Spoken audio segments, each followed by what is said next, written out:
Marwan Jesawala, at one point, uh, he was having to study for this exam in chemistry, I think at a college level. But Baba called him for some work, and he had like no. Bob wasn't giving him any chance to study for this exam, and there were something like, I don't know how many We had one elements are there. Something like 278 chemistry. elements or something that the exam was going to be on this, and more and more, less and less time, became available for him to study, and he got down to just really a last minute, and so he just picked one of the elements in out of 278 elements or something. He studied that, and lo and behold, when he went in for the exam, that was the element that they had to describe. You know, Awesome. so but Baba said he would help him, and he certainly did.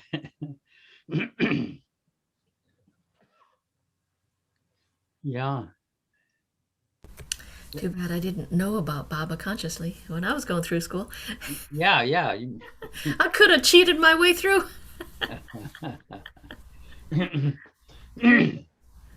Yeah. When I finally got into Baba, there was a riot at the college and it was shut down, so they gave everybody a pass. So I didn't have a chance to take advantage of Baba's help. And that was my last. I think that was That was Baba's help. my No, last of my. Yeah, that's right. And Adele was there at the time. Adele Walton was there, and this was the riots at Columbia University, and we were passing out in the middle of this, these riots or these protests and all these cops and everything. I mean, the New York Police Department, and it was a dangerous place. And but Adele Walken had a box of universal messages, and we were there passing out universal messages in this protest and everything in the middle of this. And lo and behold, with all of these, people, the students were taking over buildings and everything like that, all sorts of transgressions, so to speak. And the one person that the university president targeted was Adele Walken for passing out these universal messages. And she was brought up before the president of the university. It was hilarious. But hey, you got to see Baba's message, which was really totally non-controversial. But yeah, I had a little Baba moment yeah, just a few minutes ago, as a matter of fact. I have a goddaughter who is high needs, and but we're very close. And if ever she had, I go there and I have just a little headache or something, she'll say, Auntie Wendy, do you have a headache? So we have this connection with one another. Anyway, she's really struggling with the lockdowns. So she called when I was on the Toronto Baba group, and I couldn't get to her. And when she calls, she's always so frantic, and I feel like I need to be there right away for her. Anyway, as soon as I could break away, I did, and I called her. And anyway, she said, Auntie Wendy, I'm really struggling with my anger right now. And I said, oh, darling, that's hard. That's tough. So what are you angry about? I don't know. I'm just angry. So I said, well, you believe in God, right? And she goes, yeah. And I said, well, why don't we do some breaths? We'll breathe in Baba, exhale Baba. I was remembering some of the things that I've learned from hanging out with all you lovely Baba people. And so we did that. She said, I feel much better now. Thank you. And I said, okay, sweetie, hey, Baba. yeah. That was just a special moment. It was like, yeah, Beautiful. what it's No, these are all the love, there are many, many moments of that type of thing that happens in our lives. Here is something I thought I can quickly share. Yeah. Here it is. This one is posted on avatarmeher.org from Lord Meher, page 4524. So, Homi Desai of Lahore came for Baba's darshan. He came after several years and was eager to lay some of his problems before Baba. But on seeing him, Baba stated, Homi, just sit here quietly for 5 minutes and then leave. Homi sat down, but his mind was in turmoil. After 5 minutes, Baba asked him to go, and he left highly disappointed. He thought that he had lost his chance, but Baba sent someone with a message to tell him to come the next day. The whole night he kept awake, worries filling his mind. He appeared the next morning, but Baba again told him to keep quiet and leave after 5 minutes. Homi flushed with anger, but Baba asked him to come again the following day. The third day, deeply troubled, Homi arrived at Guru Prasad. His eyes were red from lack of sleep and his mind was churning. Sit here for 5 minutes and don't say anything, Baba stated. Then go. At first, Baba took no notice of him, but the next moment when Baba gazed at him, his clouded mind cleared, and inwardly he received the sought after answers to his questions. Greatly heartened, Homi folded his hands and said to Baba, Thank you, and then exclaimed, What a butcher you are to slaughter one so slowly. Let me read that again. What a butcher you are to slaughter one so slowly. Baba replied with a smile, Only slow butchering leads one to the goal. A quick end keeps you where you are. That's Yeah, Pratap tells a story of one of, not this story, but similar, where there was a gathering with Baba. It might have been at Ganeshkin Park or that garden, Ganeshkin Gardens. But anyway, at one point, one of the old guys gets up, old followers of Baba, and says, a butcher has more love than you do. You know, Baba like, and Baba kind of like quiet. I mean, kind of a little shocking and everything. And the Baba says, what do you mean by that? And he says, well, a butcher kind of just finishes you off in one fell swoop, but you just do it bit by bit by bit by bit. And that was that beautiful, Prakash. That was an incredible story. Yeah, all these little things are great glimpses into Baba. I mean, I just realized these are all slow awakenings, everything that happens to us. Yeah.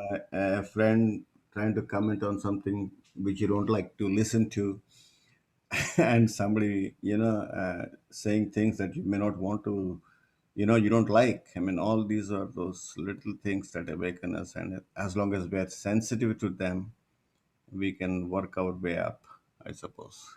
Yeah. Was it?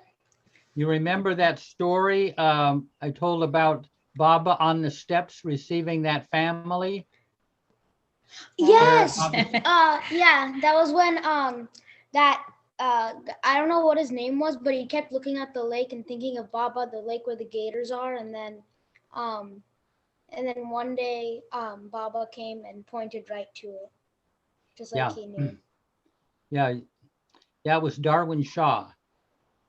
He used to go to the place at the end of, back in 1948, he used to go after the end of the workday, go over to where Baba's house was being staked out and look over toward Baba in India.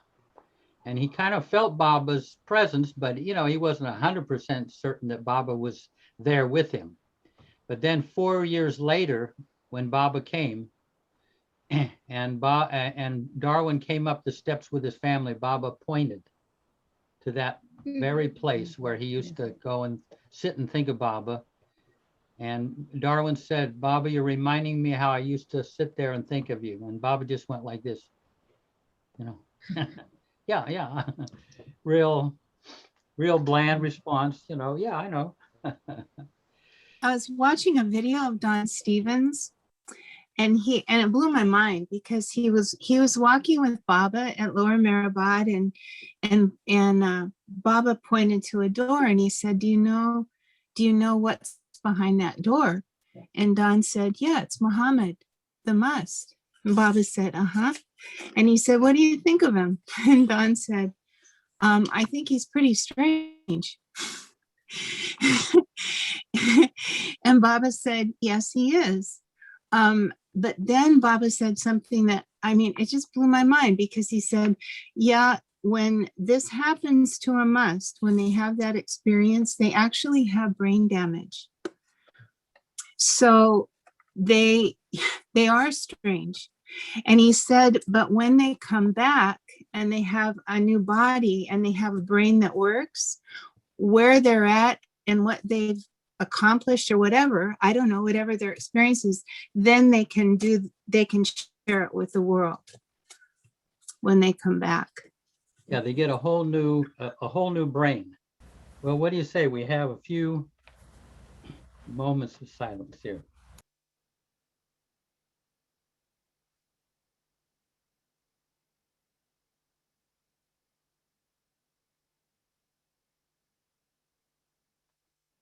Jai Baba. I was going to share something, but I thought before that, I just had a flash of a type of meditation that Darwin did. Maybe we can go into it at another time, but I'll just put it out on the table.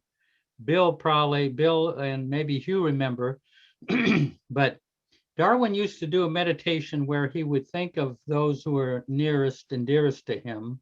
He would meditate on them.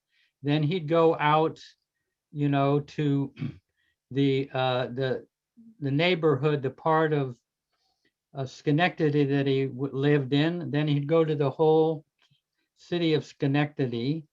All this doing it not just mentally, but moving inwardly. Then he'd move into the state of New York, you know, and he'd just kind of keep moving like that into a kind of a universal meditation. I mean, just concentric circles getting wider and wider. Hugh, do you remember him talking about that, or Bill? Yeah, Darwin often talked about that. Sometime we should dilate, as Erich would say, on that. You know? It was like connecting with humanity. Yeah. You know, just going out in circles until you're embracing all of humanity in your heart, and that's beautiful meditation. And I remember as buddy of mine and I, we'd be there in Schenectady and walking around quite a ways from where Darwin lived, and we say, wow, feels like Darwin is here. We'd be in some part of town, but you could feel that Darwin was right there. So we might have caught him in one of his expansive meditations. Anyway, now one thing here, well, I'll mention that some of you might remember back in the 70s, Adi K. Arani, Baba's secretary, used to give talks on the weekend at the Trust compound in the Ahmednagar Center. And every once in a while he would say, you know, do you believe in the formless infinite God, or do you believe in God in human form? And some people would, you know, say that they believe in the infinite God, the formless God. But most of the people said they believe God in human form, Baba. But this was back in the early days. And so in this next chapter, and we kind of stumbled over this chapter last time because Darwin gets a little bit esoteric, and he introduces not only the avatar, God in human form, but the formless aspect of God. But he also introduces this idea of first cause, which we stumbled on, and also universal mind. You know, how do these things all fit in? And so on the week that we were dealing with this, and I realized that there was a little bit of confusion of kind of parsing this all out. I went in for my evening duty at the center, and I went into the lagoon cabin. I was just standing in front of the chair, Baba's chair, and with no particular thought in mind. And Baba flashed this metaphor to me, and kind of explaining the infinite formless God and God in form. And he said, the flash was God, the infinite formless God is like the puppeteer, and the avatar is like the hand puppet. Now, you can't say that the hand puppet is inferior to the puppeteer. I mean, they're one and the same. If you have the hand puppet is identical, it's the same being, So, so that was kind of how Baba said, how you can kind of bridge the God in human form and the infinite God. I don't know if that makes any sense, but it made perfect sense to me. So, it's like Baba looks down, he sees this earth in such bad shape. And he says, I'm going to put on a coat, and I'm going to go down there and relate to those people and see if I can attract their attention away from Maya and all the pleasures and everything toward the real. So that's what he does. So he comes down as a hand puppet there. So there really is a hand in the puppet, God's hand. Okay, so Angela, Yes. So you probably know. we're starting chapter 14. We're on page 77 of the book, page 46 of the PDF. Reprogramming our experience. I am whatever anyone takes me to be. Meher Baba. Divine grace supersedes all laws. It is not conditioned or dependent upon any precedent. This is what Meher Baba really is, divine grace.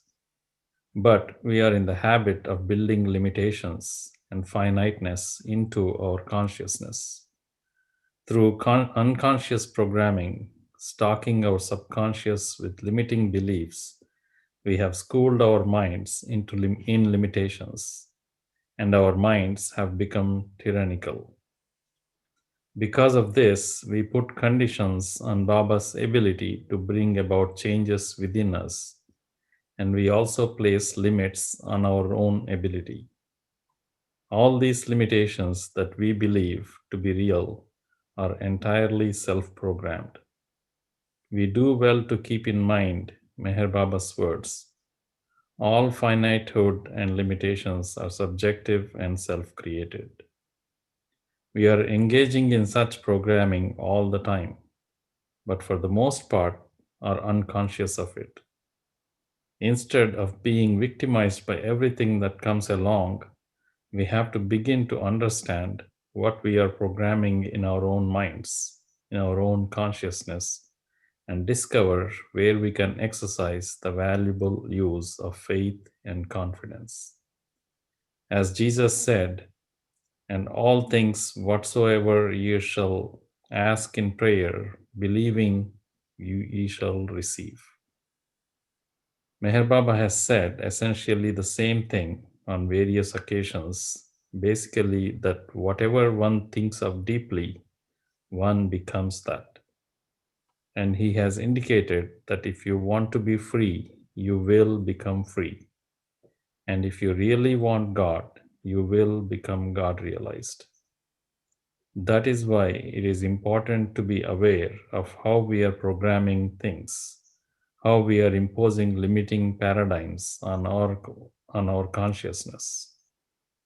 Meher Baba says, a new line in the divine picture is sketched only when some individual takes life forcefully in his hands, breaks up the old patterns, and insists on creating something new by his own inner vision. As spiritual aspirants, the new paradigm we need to create includes the supreme qualities of purity, self-effacement, and love. To counteract the old paradigm, we need to assert those qualities as our prototype so that this new paradigm can emerge. Beautiful. Anyone have any comments about that? Any examples or any questions? This is really at that line, all finitehood and limitation is subjective and self-created, was one of the most commonly quoted quotes of Baba from Darwin over the years. I heard him say that many times. I wanted to share that I've had an experience in the last couple of weeks of what that might actually feel like, or what it might feel like not to have the self-imposed limitations. And that what comes to me is I finally feel at home in my incarnation. When I'm not limiting myself by the shoulds that I put on or anyone else put on or whatever it is, which is really a distraction from being the vehicle for the release of divine life, there is such a feeling of ease, naturalness. I'm home. And rather than, oh my gosh, this is too big. It's actually being too small is what causes the anxiety and the depression. Being our natural divine self, which is as real as anything else, which is why Bob is like the greatest avatar for me ever, ever, ever, is just really spectacular. And I'm so grateful to hear these words tonight from Darwin and from everyone. So I wanted to share. Beautiful. Cindy, you said that very well. Thank you. Move into your new home. Yeah, fabulous. And Betty.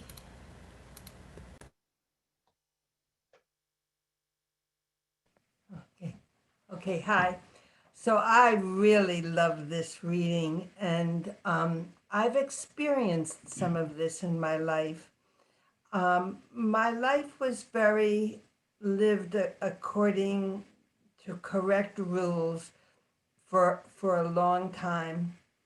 And in my personal experience, when I somehow, and I know how, by divine grace, this is before I came to know Baba personally, or at least thought I did. By divine grace, I broke out of the mold. I just did the totally unexpected, uncharacteristic thing, not by figuring it out in my mind, not by thinking, oh, I should try this, but just by following grace, following the leadings of grace that spoke within me. And 2 times I did that, very dramatically. One was I don't even really have to give examples. I listened to the voice of God within, not to all the chatter and my self-talk. I turned down the volume. And the second was when I changed careers from being a very respectable lawyer to going to seminary and becoming a minister, which I had no background for, none, zero. And grace took over. And I'll tell you, every Sunday, grace did it. Grace did the doing completely. Thank you, Baba, because that community thrived and grew and built a building, and they're still thriving. So those were my experiences of breaking out of the mold that I had created that looked good. Yeah, I trusted grace. Beautiful. Wow. Wow, there's a victory. Couple of victory. Beautiful. Very, very touching. Whew.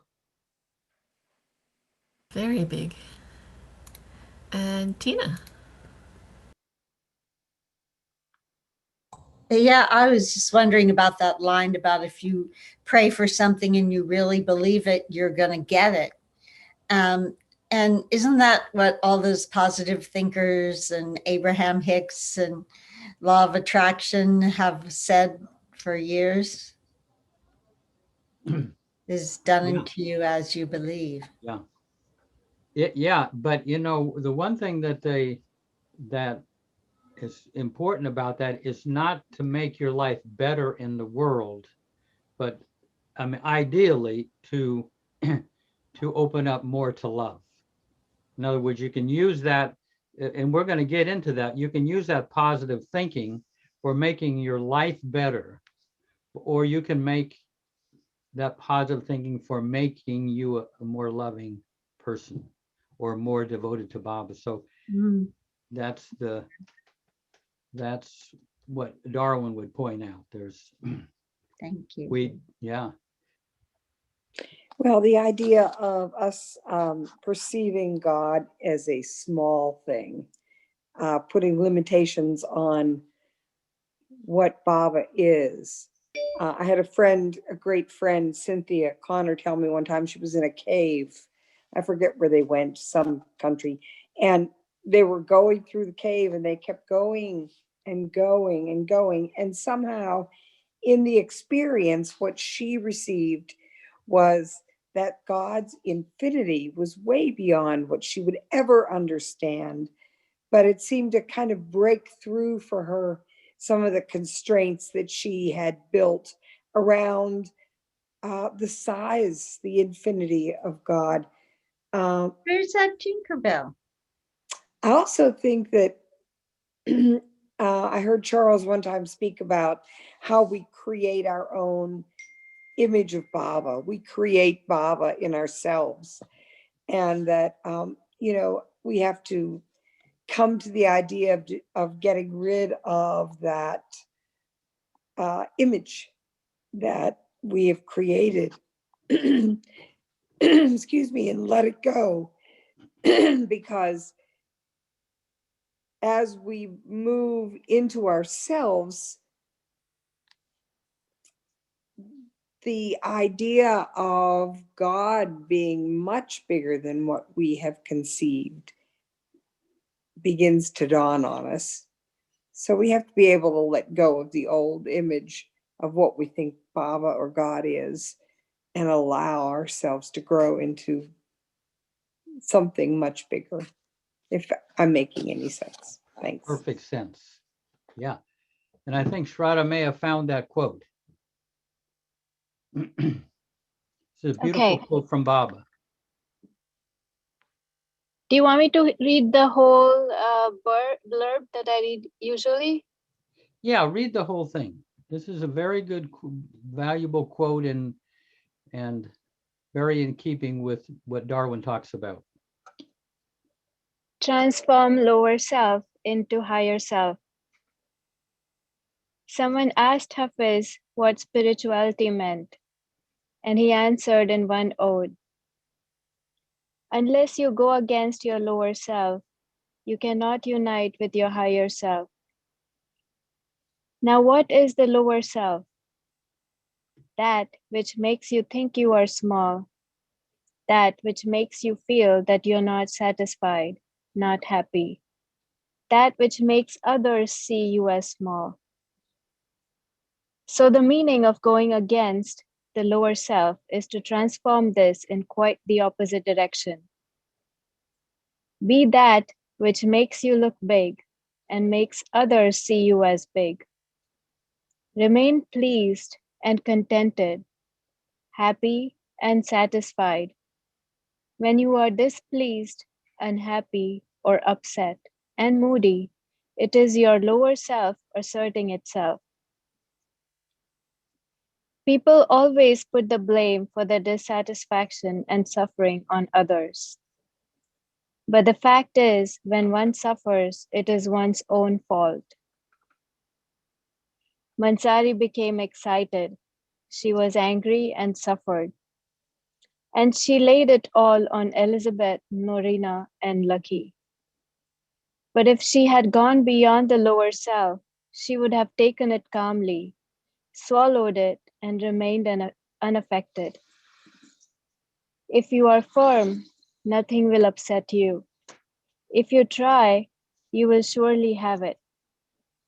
I do not want any repression, but I do want transformation. I never for one moment say that you must not get angry. Don't be confused. You must get angry when the occasion arises, but at once you must get it out of your head. If you're not hungry, to fast has no meaning. Spiritual freedom has to be won by oneself, for oneself, through watchful and unfailing war against the lower self and the lower desires. Jai Baba. Jay Baba, thank you. Wow. And it could be turned around the other way, and we, like Ruth was saying, we we limit Baba and make him unconsciously smaller, so we don't have to expand ourselves, you know. But go, yeah. So Prakash? Yeah, I have no examples, honestly, but I did come across something that actually made a lot of sense to me. And the kind of programming we get ourselves into and then get into trouble. So here is what Baba says. Just remember one thing.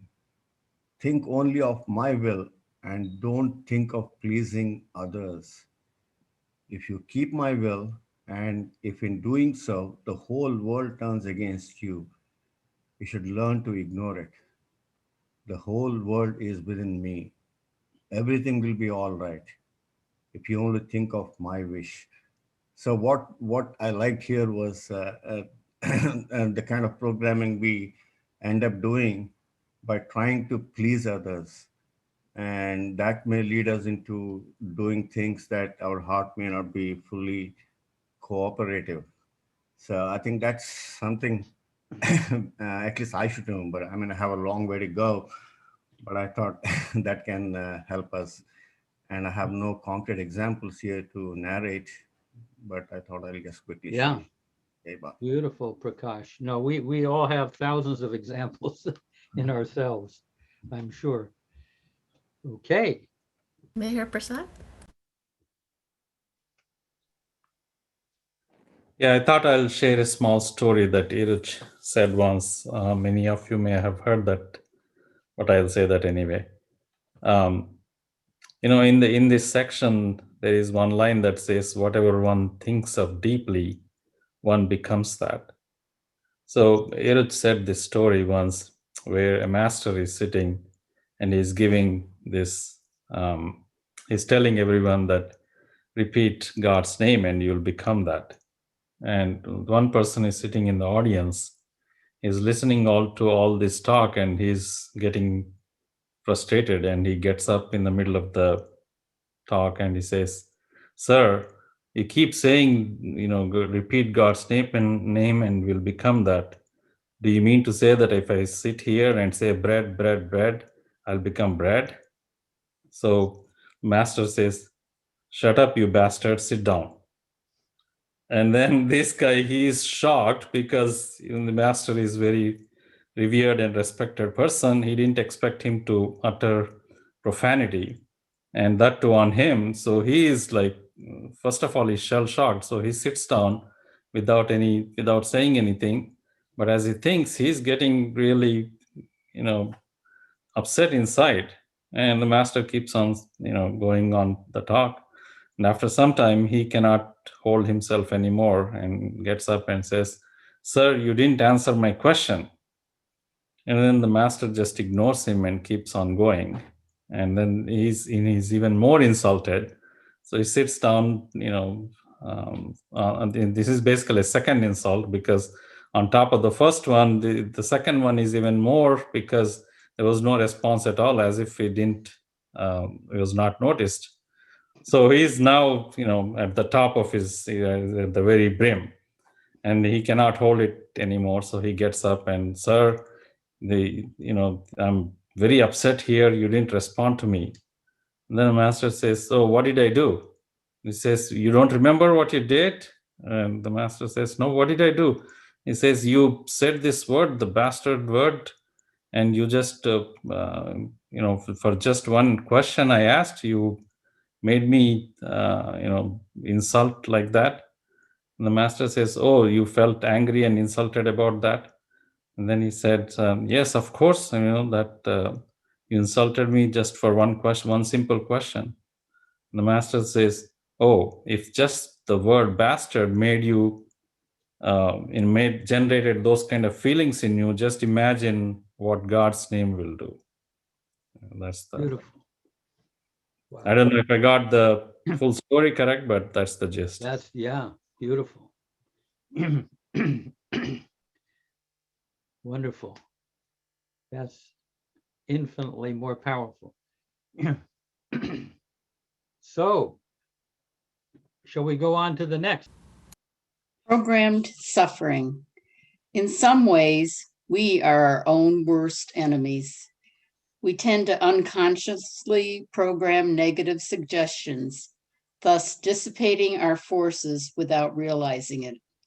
The consequence is that we suffer. But Mayor Baba says that 99% of human suffering is unnecessary.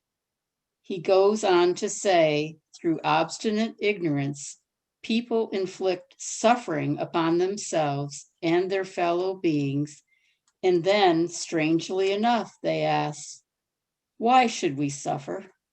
I believe that the 1% necessary suffering is the poignant suffering of the surgery necessary to become free to let go of limitation.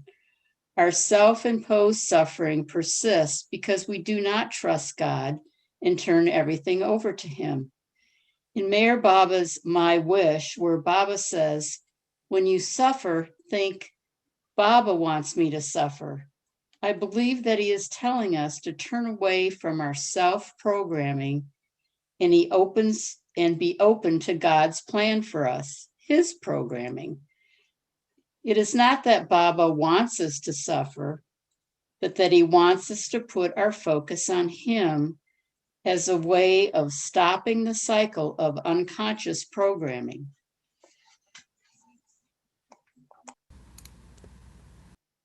Hello. Yeah. So what comes to mind from that for me is when Baba said, one can find spirituality only through opposition. And when I heard that, and I felt that throughout my days, throughout, this past couple of weeks, working with that knowledge that there's going to be many, many times where my programming is not what Baba, I could feel what Baba kind of maybe nudging me towards, like, hey, maybe say something kind in this scenario, or maybe give that person a hand, or just this and that. And I feel these nudges, and yet it's really hard for me sometimes to actually follow through with that. And so the programming I'm finding that I believed in for so long is just trying to keep me as Alan, as all the things I've been trained to believe that I am. And it was only, I'm 30 years old now, but it's like I spent most of my lifetime believing the complete opposite of what everything that Bob is saying now. It's like, love those whom you cannot love, learn to love God by loving those who you cannot love, and all these amazing things that are very hard to actually live out practically in everyday life. But I don't know, it brings to mind what you were saying, Jeff, about, because the other day I was looking at Baba's picture, and I was like, Baba, this thought came into my mind. I was like, Baba, you're saying you're the beyond, like you're the everything. You're the. I know we've had this conversation, Baba, but I've experienced this from you. I've had flashes of this, but you are the everything beyond form, beyond color, and everything. You, in this one point of consciousness, one point of physical reality, you came here and you were this form that I'm looking at, that I have the opportunity to look at this photo of you and in your eyes now. This is the everything and the beyond into a focused point in reality that my eyes can behold. Really? And, you know, I don't know if that doubt or if that experience of this opposition of like, I feel Baba, I experience his love and am overwhelmed by it at moments. And then the allure and the complete pull of whatever you want to call it, shadow or the just everyday, you know, whatever. It's so pulling. It's like a dream that I fall into and I can't pull out of, or, you know, it's like a trance, you know, and I get these, anyways, I get these glimpses, but it's like, I guess I'm just supposed to have that faith or that trust in him that through these little moments where through his grace, I see him, I feel him, that I can unwork and undo these knots of psychic energy that I'm so attached to and addicted to. But I don't know, at times I feel hopeless about it, and other times I'm like, well, I really can't do anything about it, so why not have all the confidence and courage possible and wake up today and say, you know what, you live this life. I'm tired of living this. You live today. I can't do this, you know, and that tends to help. But I don't know. I'm just in that conundrum. Thanks. No, beautiful. Yeah, I mean, that's the method right there. I mean, we were talking about, you know, the slaughtering the whatever it was, slaughtering the cow. It's bit by bit by bit, you know. All those flashes are, I would say, they're just disproving the normal everyday responses that you have got from your conditioning. And it just starts to erode away. Right. Good that you can even see the flashes. I mean, I think some people don't even get any flashes, and so they just go on with the same old ordinary reactions to things. He's embezzling your conditioning bit by bit. Okay, this is really a question for Jeff or anyone who's experienced this. So, yeah, I'm in several reading groups, and one of the persons in the group mentioned having insights, and that these kind of insights were like plugging into an electric grid, and all of a sudden, not just one concept changed, but a multitude changed at the same time. And we're talking about the difference between ordinary intuition and real intuition. There, Baba makes a distinction. It's in Listen Humanity, Mayor Baba, if anyone wants to look it up. Anyway, well, I didn't get it. So I'm wondering if anyone here, so why am I thinking of this right now? Because of the talk about the new paradigm and how you change, and how one needs to be alert to how one can change the programming and break up old patterns, and creating something new by this inner vision, which is from the previous paragraph. And then it's talking about we turn away from ourselves and be open to God's plan for us. Baba wants us to put our focus. Okay, so my question is, what is that? Has anyone else experienced that type of thing? And what is it like, and how does it happen? I know it's unbidden and unbiddable, but I just wondered if anyone else could say something about it. How, you mean how these insights come, how these flashes of intuition enter us? Well, it's how they not, change it's our not outlook. only that, but what do they feel like, or how can you tell if you've had one? I guess if you've had one, you know you've had one. And then the final thing is, how is that? So I know I have intuition. You know, I will sometimes know things ahead of time, or I'll know if someone has passed away or something like that, or know if I need to call somebody. But I don't think that's what they're talking about. I think that's just ordinary intuition. I can't think of a time where I felt like I plugged into a grid and a whole bunch of concepts changed at once. I just would like to hear if somebody else has had that happen and what it's like. And if there Good was a question. paradigm. Yeah, good question. We got a couple of people there. Leica? Okay. Unmute. Can you hear me? Yeah. Yep. I was just going to say that what you just described about, and you called it intuition, was premonition. Knowing things ahead of time or tuning in that way.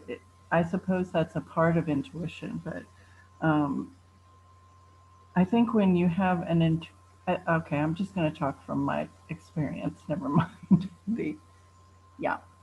from my experience with Baba, I know when it's real and when it's not real. And I'm so familiar with the machinations of my own mind, the way I speak, how I think. I'm real familiar with that, being this old. And when I have an intuition from Baba, it's fresh. It's so, I hate to say smart, but my brain isn't coming up with anything, but it's fresh, it's smart. It changes the paradigm of my monkey mind's thinking or my program mind's thinking. And when that happens, I just know that it's happening, and I'm sure that it's happened to you too, Elizabeth, but just knowing you, but maybe you didn't frame it that way. But for me, when that happens, it's like a house of cards. Like it's like that thing where you have all these cards standing up and they're all ideas and, of sanskaric ideas or something around something. And all of a sudden it's like Baba just takes this little finger and flicks the first card and the whole house of cards falls. And you realize that this whole paradigm of thinking, this kind of prison or house of thinking that's in my unconscious, but I act upon it and have acted upon it my whole life, topples. And it's clear and it's clean and it feels light and it feels like just that breezy. It's not like it feels really light and breezy. It's because that's how Baba is when he does it. It's like, look at my finger. It's nothing. Thoughts are nothing. I remember one time I can be an emotional person and feel things very deeply and a deep thinker and all that stuff, which gets you into trouble. And I remember one time I was in the middle of angst and all of a sudden Mara came to my heart and my mind in this soup I was in. And it was like she just kind of took my shoulders and said, they're just emotions. And with it was this lightness and it was like it's like I woke up from a stupor and I was like, so in just her saying that, those were the words, but the feelings that she passed to me they're just thoughts, they're just emotions, they're nothing, they're not real. And if you take them as nothing and just let them pass, instead of grappling with them and rolling with them and down in the dirt and thinking that you've got to do this or you got to do that or something's not perfect in this moment, well, let it go. It's a feeling, it's emotion. It's like a dandelion that's gone to seed and you just blow on it. And I think the more I can remember that and the more I can do it, it's the remembrance really, that's the tough part, getting out of that. But that's how it is for me. It's like when it happens, I know it because I know it's so unlike my sanskaric self, or as Baba calls it, my limited self. Yeah, beautiful light. Sure. And I just think that everybody experiences I mean, and I at different times experience different things in different ways, according to Baba or however he's, you know, playing me. And so I think that everybody feels it, you know, has a relationship with him that is different at different times. And so, you know, one person's grid is another person's dandelion that's spent. No, that was beautiful. Like describes it very well. And Janet? Yeah, I'm kind of referring back to what Alan said previously and the butchering, the slow butchering. But last night I also woke up extremely early, and so I got to spend a lot of time with Baba in the night. And and one of the things that was going through my mind is a sanskaric pattern I have of feeling guilt about a certain thing in my life. And it was you know how they can be at night. And it was that way. And then I was remembering about what Darwin said in the last chapter. He said, instead of feeling guilty, or instead of, I don't know the exact wording, but instead of guilt, try on purity.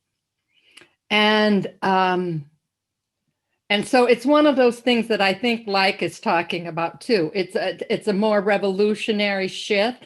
I'm not saying that the whole grid went down, Elizabeth.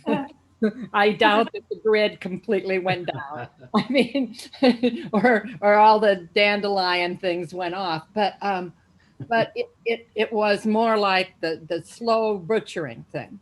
It was like, okay, I mean, this pattern is so familiar to me. And you know, I can fight it and try to find all these things, but to just say, instead of I am guilty, this is what Darwin says, instead of I am guilty, I am purity. And he just said it in the previous section too about purity. And you know, and Baba gives the felt sense of that. His grace provides some of that, and it's a blessing. Beautiful. Yep. This is how it all gets in there, bit by bit. We're being embezzled as we speak. My guilt is being embezzled. Yay, Baba! Check your bank account regularly. My guilt bank account is going down. Okay, I'm not upset. That's great. There's one great line that just because I remember it from this one woman. She says, "Give up all hope of a better past."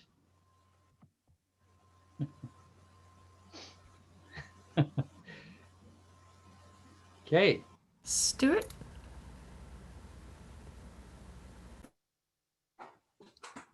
Yeah, just in response a bit, you know, I've spoken before about this, about a year or so of ever expanding grace I experienced as a teenager.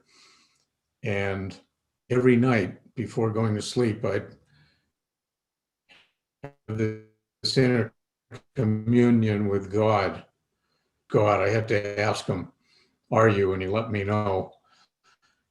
And as this experience just kept expanding, he would, I'd say, teach me something new and intuitive and expansive every night. And then I'd have to bring it into my life the next day. And being loving, reaching toward others. You know, Alan, you were talking about trying to step outside of the self you're normally used to, right? And the challenge to do that and be aware of that. And when I would apply the intuition, eventually I'd suddenly have this experience of this deeper clarity and depth and peace, and actually the world looked different. And finally God said to me, I'm peeling veils of, and I came to realize, and this is in response to Elizabeth's question too, I think, this whole gestalt, it wasn't just like one little part of me, one little part of my life. As God opened up more of a realm, everything was included, and it was grace. It was grace. You know, I had to respond to it, and I had to remember Him all the time. But there's incredible grace. Yeah, beautiful. You were breaking up a little bit, Stu, but I think we got everything. Yeah. Beautiful. And Alan. I was gonna. I kind of was speaking fast before, but I didn't mention that the I was looking at this picture of Baba, which I'm still not sure is an amazing, like, beautiful painting of Baba or if it's an actual photo of him, but he's leaning back in this chair and his sadra's open and he's looking out, so kind of like past, not directly at the camera, and that was the photo that just struck me. There was something about the regality, the absolute, that's where the thought, you're the highest of the high, you are. And I was looking at that photo and I really was, I had to be honest with him. I was like, because there's sometimes where I feel like I want to love Baba more. I really want to feel you. I want to be with you. I can't stop. I can see the fangs of these parts of me, the self-loathing, the doubt, the guilt, the shame. I could feel it under my skin almost all the time. I feel it and I cannot stop it. It's like when you're in a dream and you want to run or you want to swing at somebody and you can't move, you're just too slow. You just can't, you're just watching yourself in it and you're like, I'm sorry, but I have to fail you again and again and again. And in that moment, it was like, instead of, for, the use of power, just this frail old man on a human level. I'm a human young man looking at another human photograph of a human frail old man. Instead of the power, he just became alive in the photograph, and he looked at me, and it was as if he reached out and he just said, just rest in me. And that's where,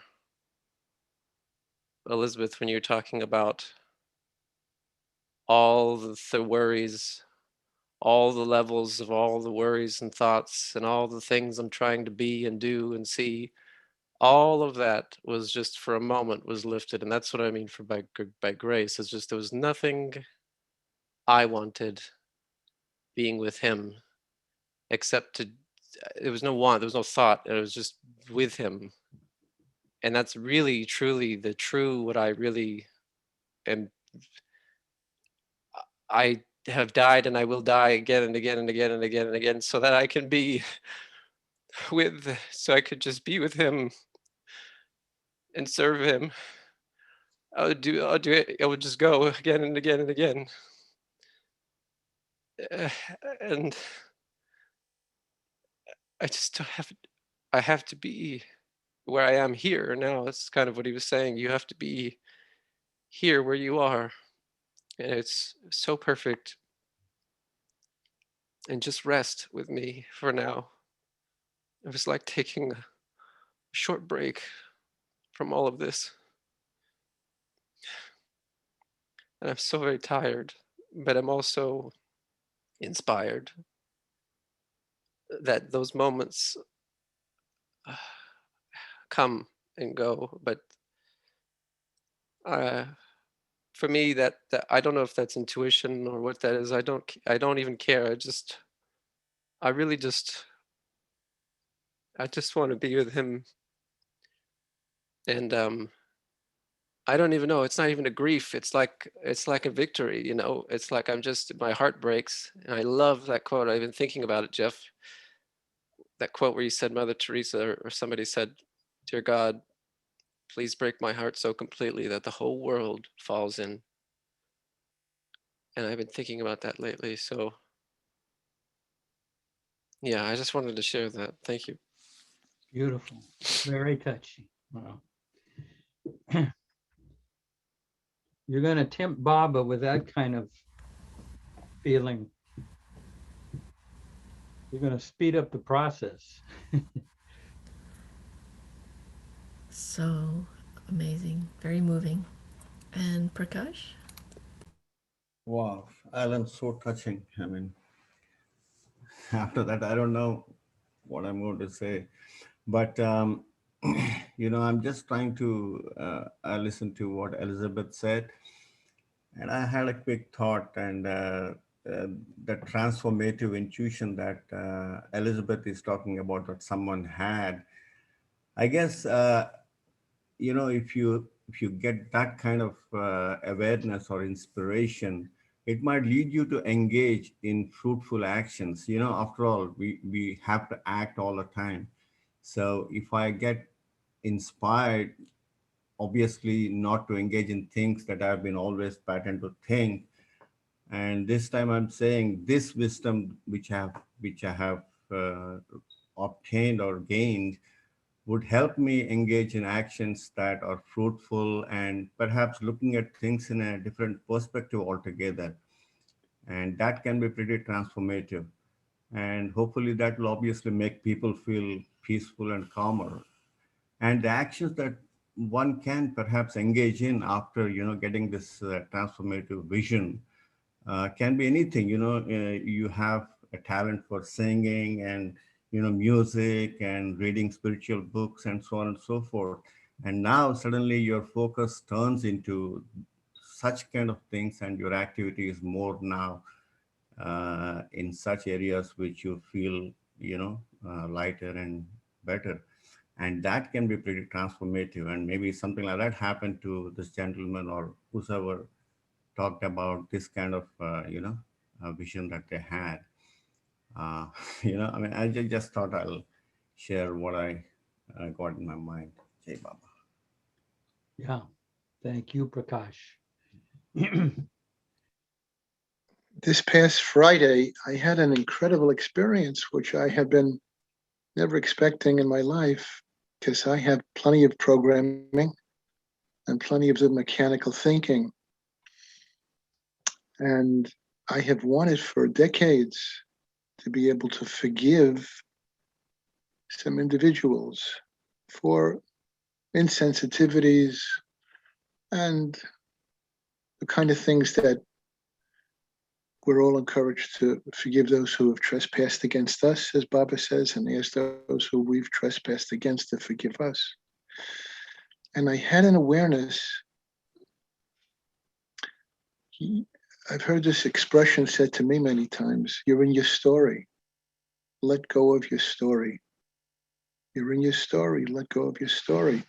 As I'm listening to Alan and Elizabeth and Betty and each person share, you're really like touching certain emotional chords of goodness and memory in my own mind, in the best sense of the word, because my memory has been really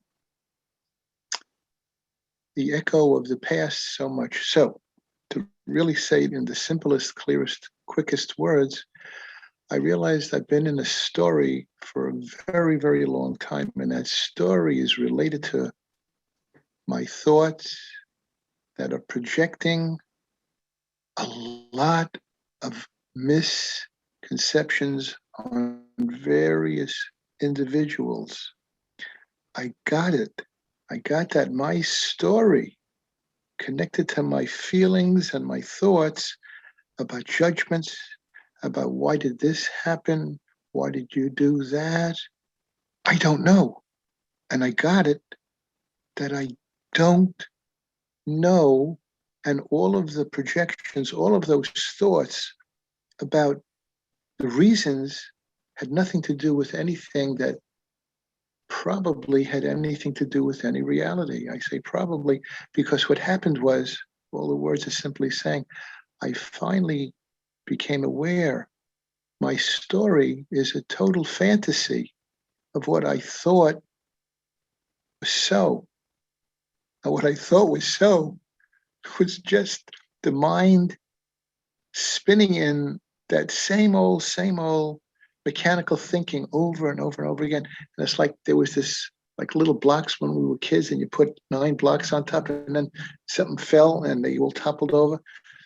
The whole thing fell apart. And it was like, wow, all of those stories that I told myself that gave me such a negative, such a angst and anxious and why, and I want to forgive you, but I'm asking Baba to forgive you through him, through me. All of a sudden, Friday around 5 o'clock in the evening, I began to be completely aware that's all a story. Like the stories we heard when we were kids and somebody told us a story, we heard it, but Peter Rabbit doesn't exist. Cinderella doesn't exist. I mean, they're wonderful for kids to hear. Beautiful stories. But then you become an adult and maybe unconsciously you think, I got to continue with the stories. No, no, no. I was able to just see it as a story and let go of it. And it is definitely Papa's grace, because all of a sudden, I got it at Friday, 5 o'clock. It's not like I let go. And I've tried to do a lot of letting go. The awareness allowed me to let go. I got it. The awareness allowed me to let go. It was like one of the most beautiful things that I can think happened to me in the longest time. That awareness allowed me to let go. So all those individuals, I wrote a letter to one of these individuals just expressing how grateful things have unfolded and that all is well and let's all have a good life. And wow, it's like no therapist, no any of these various growth seminars that I'm sure many of us been to. All of a sudden, I was able to just realize that story. I don't want to hold on to it anymore. I don't have to hold on to it anymore. It's over. It's just an old story, like a movie on the television. It's over. This is a movie that's really gone. And I use this with anything that may happen in the future, with whoever. I don't really know what is going on with that person, their motivation. Did somebody die in their family that past day? Did they find out some diagnosis? I don't know why people may do things that I would consider hurtful, harmful, invasive, insensitive. And now, whatever happens, and I'm sure things will happen to me, but now I don't know why that's happening, but I'm not going to make up a story about it. No more stories. I'm sure I'll get tripped into it a little bit and I'll have to have a little self-conversation and say, hey, you don't know. Those magic words, I don't know. And I'm not going to make up a story. I'm letting go of any other stories that do arise, letting them go. It's something I've been working with for many, many, many, many years. It's so, it's such a grace feeling. I don't have my story. Wow. So thank you, Baba. And I don't think I everybody said it.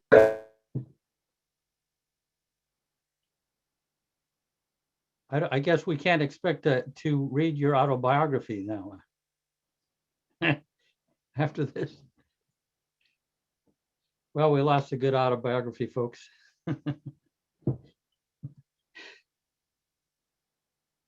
Incredible experience, Jeff. Yeah, beautiful, Jeff. Wow, this is beautiful. You people say magnificent things. If I can do it, everybody can do it. I mean, I shared it that way because I wish I had heard somebody say something like that. And I think we have in different ways heard that, but any of us can do that somehow, some way. That awareness is like not that far off. It's not that far off. It's if I can do it, anybody can do it. And I'm not trying to be humble. It's very possible. It's so possible. We can let go of our story. I am so glad I let go of mine. Yeah, I bet. It's a weight to carry around, isn't it? Yeah, exactly. And Heidi? Hi, everybody. I just wanted to read the quote I put in the chat because it feels about right with everybody's comments. From Baba, Life at its Best, page 26. The truth of one's own perception and realization is the only road by which wholeness may be restored to the inner psychic being. In no other way can man obtain release from the chains that tie the limited ego mind to the colossal cosmic illusion which hides from him the perennial spring of the divinity within. Yeah. Beautiful. Yeah, just quickly, Heidi, I love that quote, and it says to me so much that, as Baba says, be bold, go for it according to your own perceptions, because that's your personal road. And I also want to acknowledge you, Jeff Asbell, what you just said. You don't know what's going on, what just happened in somebody else's life. And I find this whole line of being, it takes you inside, takes me inside to listen more deeply.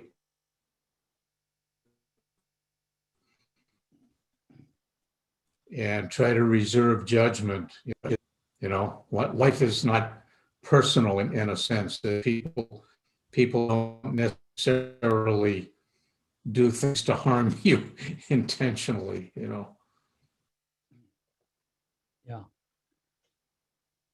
And that quote is, the wholeness is not by creating the wholeness in the world, in connecting with the world. The wholeness is kind of felt within. And then you go out into the world and you still feel whole, but the wholeness isn't completed by the world. It's an inner place, inner attainment. Yeah. Programming in the unseen. We are constantly working with causes and programming at the archetypal level. We create a prototype in the unseen based on a belief or thought. Then it is manifested, and the result we experience reinforces our original belief or thought and keeps it alive. In psychological terms, our subconscious is open to suggestions and will respond.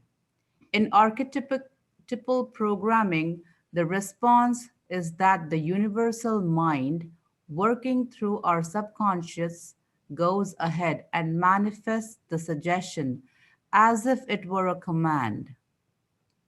It does so without questioning whether it is accurate or wise or whatever or not it can even be done. Whether it is accurate or wise or whether or not it can even be done. The universal mind and our subconscious are not conditioned or bound by precedent or by gross obstacles. Of course, this can work in our favor. The truth is that we are unlimited, that we are unlimited spirit and are one with God. So if we take our stand on the truth, this will manifest and become our experience. The universal mind is creative, not destructive. It does not have discriminatory faculties. It responds to suggestions automatically. It has no personality, no opinion, and no axe to grind. Yet, as an aspect of God, it has a sense of the personal and is completely benign, which is why we can feel the personal presence of God or the infinite, and why we can have companionship with Him and feel His guidance.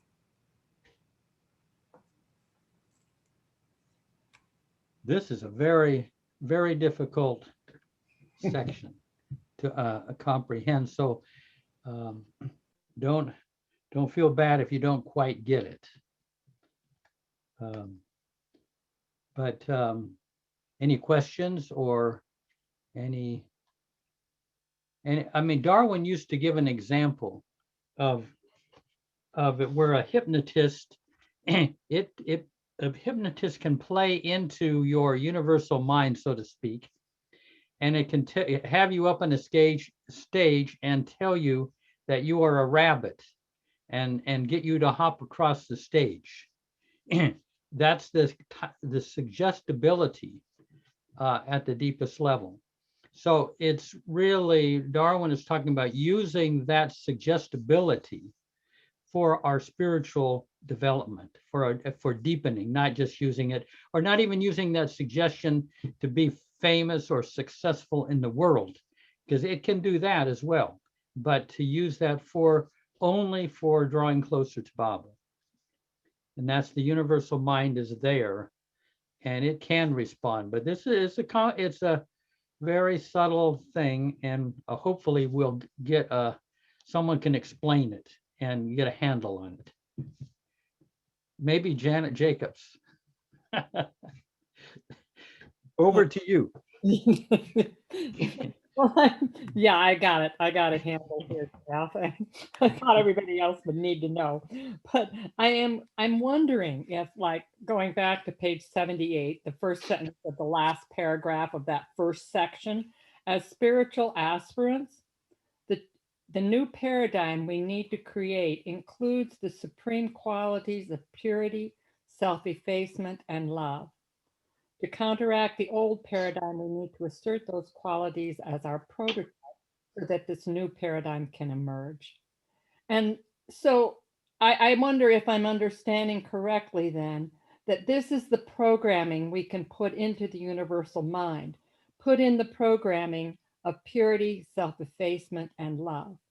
Put in the programming of, like, that whole last chapter where we're looking at it not as good, bad, but as a spiritual. It's a spiritual life, not, I mean, are these the programmings that he's Yeah. referring to, or am I off? No, you explain it. That's the dynamic right there. Okay. I mean, Baba even said, if you say you idolize Napoleon and you want to be like him, you will become like Napoleon. So why don't we take something that's more, like being completely dedicated and devoted to Baba. If that's our paradigm, that we make that our paradigm, it will happen, or to love universally. If we contemplate that, that will happen. In that framework, Jeff, I'm thinking of all these programs that Ruth presents, like today's on Meru and all of that, where when we look to those people who did love Baba in that completely self-effaced, loving, pure way, that as we look to their lives, is that a way that we're also helping to program in an image? I mean, the possibility, or Padre or whoever, the image of what of that possibility into our mind of loving Baba in that way, or is that going off course? No, I think that's right on course. I mean, Erich, one of the most frequently quoted things from Erich of Baba's was, to be natural is most godly.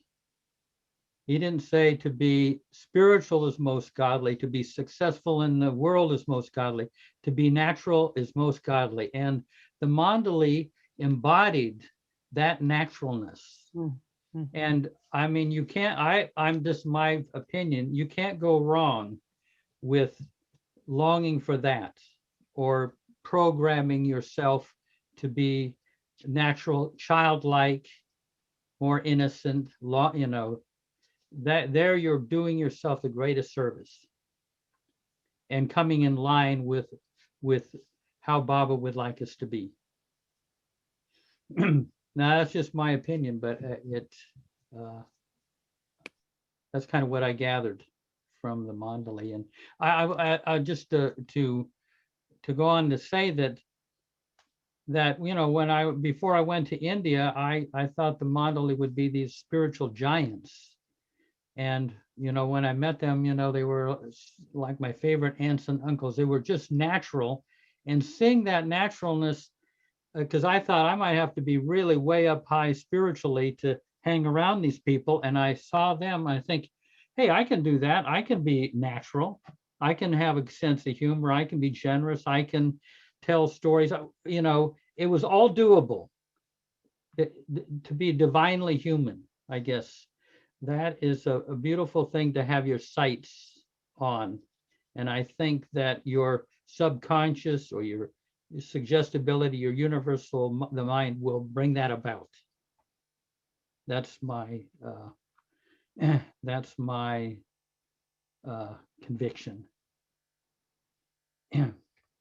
Does that make sense? Beautiful. Yeah. Heidi? Yeah, I'm going to take a little stab at this. Because I know Darwin did have a rich history of reading in our culture what's called Christian metaphysics, New Thought, religious science works, even unity, silent unity. So what I understand from those readings and integrating it with Baba is that our subconscious minds are there and very suggestible, of course, to our life experiences and the Maya impressions that come to us. Most of the time, we operate unconsciously. We just are not aware of what's influencing our subconscious mind. That's the issue. That's a problem. So what I think Darwin is trying to help us understand is that universal mind, Baba's mind, infinite intelligence was in the book that was written a while ago, is the same. Universal mind, divine mind is always there. It's Baba's mind. And so Darwin is saying to us to be more aware of allowing universal mind to influence and our subconscious and give us the proper suggestions. You see? So we're more aware, in that process, we become more aware of our little subconscious mind and what we're not aware of day to day. The negative messages, perhaps, or the ones we were molded to be by our parents or whoever. And we become more aware of it, and we turn that over to Baba. And we say, okay, Baba, I'm surrendering this to you, and I'm allowing your mind to influence me, and I'm going to be aware of it. And I'm going to be aware of all those qualities that universal mind just floods me with through grace, purity and love and compassion. So that's the task.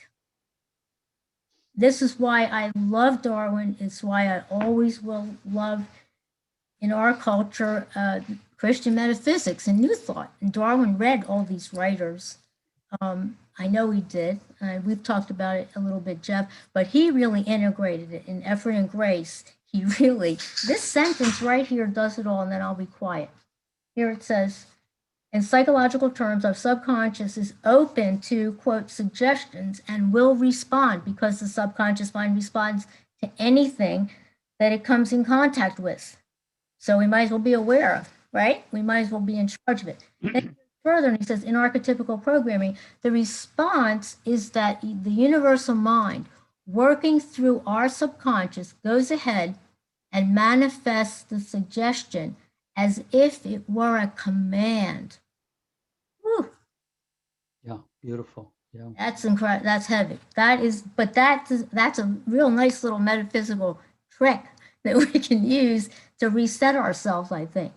It does so without questioning whether it is accurate or wise or whether or not it can even be done. In other words, our subconscious mind will pay attention to Baba's mind, universal mind, all the time, if we allow it, if we're aware of it. Beautiful. Yep. And Jai Baba. Amen. I think this is what we're talking about. So backtracking a few weeks ago, when I first started coming to these lots of different meetings, but the first one was Effort&Grace. And I was really nervous about starting.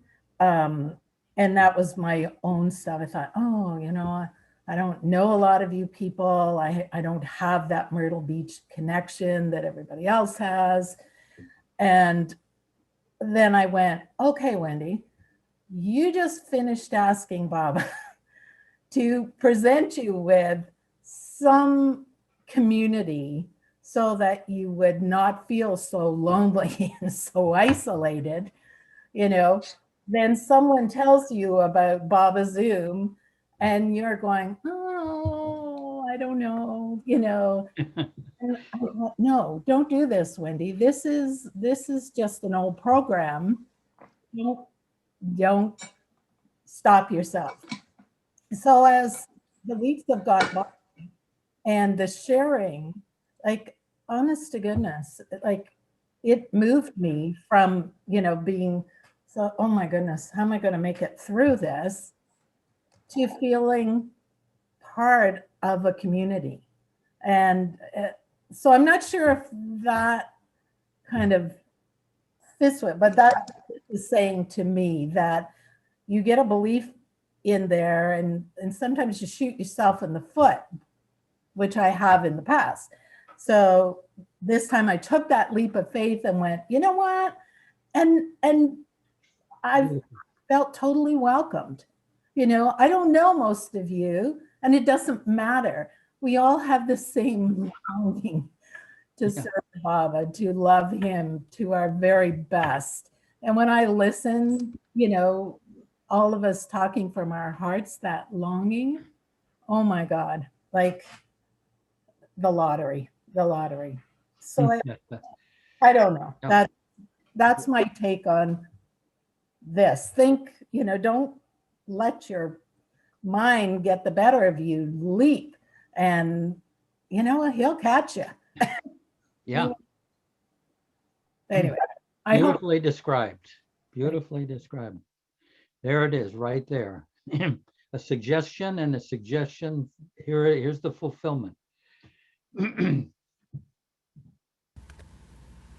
You know we love you, Wendy.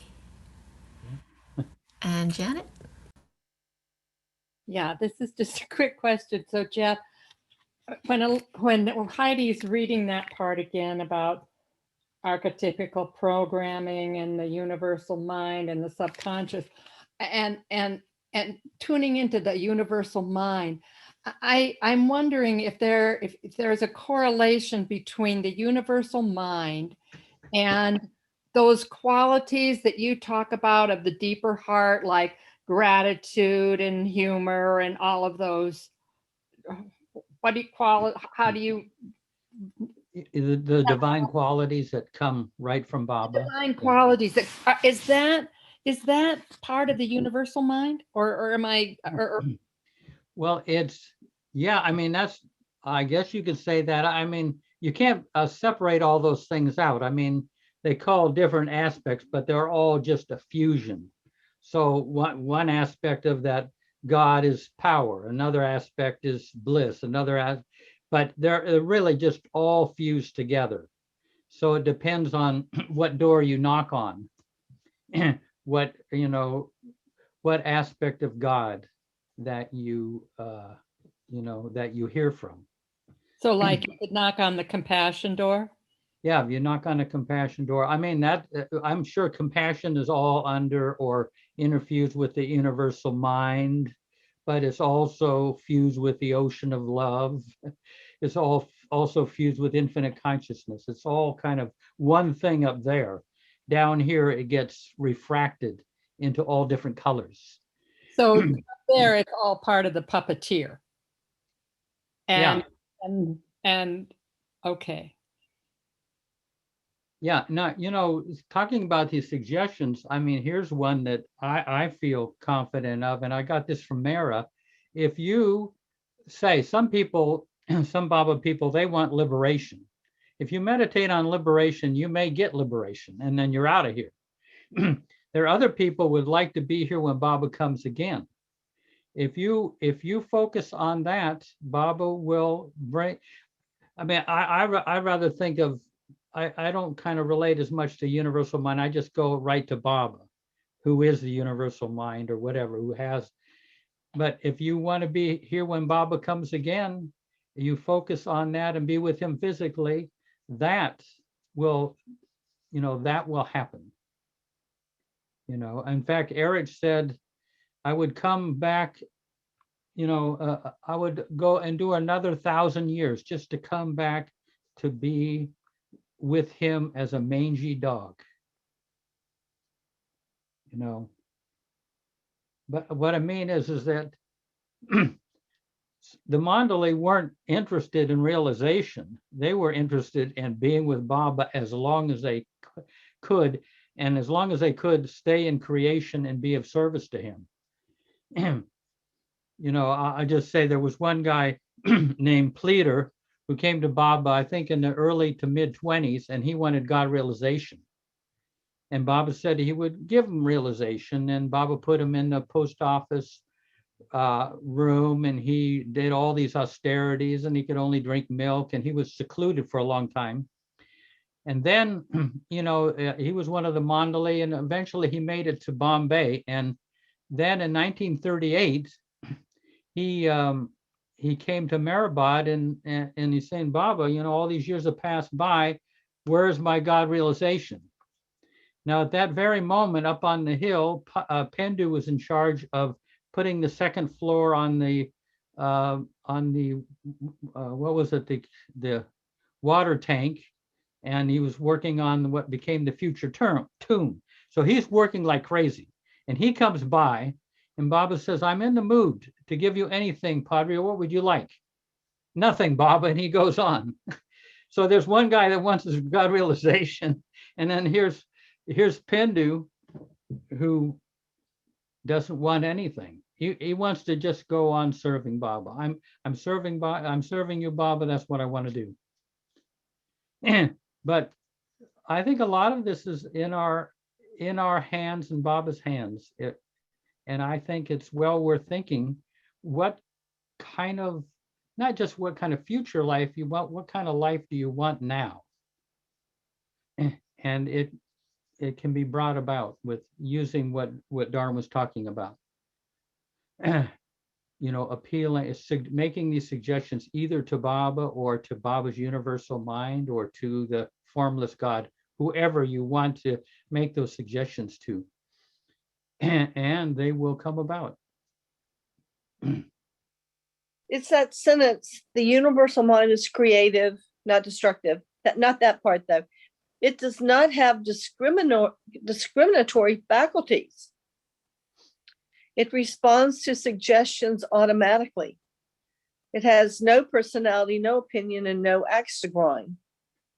But still, as an aspect of God, it has a sense of the personal. But I guess I never really thought of universal mind as, we say it all the time in the Parvartigar prayer, but it just struck me this evening, this phrase of not having discriminatory faculties, which helps me understand what it means to go beyond the bad and the good. Yeah. Hey, well, let's keep that for next week, because I think we should read this section again, because I don't know that Baba. I mean, Darwin goes from universal mind to the personal and the impersonal, and I'm not clear quite how he traces that lineage. So we may have to look at that. Oh, that's kind of what I was saying. Yeah. So we got that on the docket for next week. Yeah. So Angela, do you think we should go for a Moment of few silence. moments of silence? Yes, absolutely.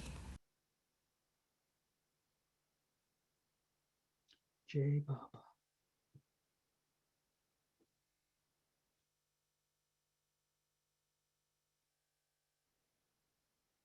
Now, in just a little bit, Bill is going to sing a song that they used to sing at Darwin's house up there in 2 Castine Street, and it's a song that Elizabeth Patterson liked very much and would have it sung down here.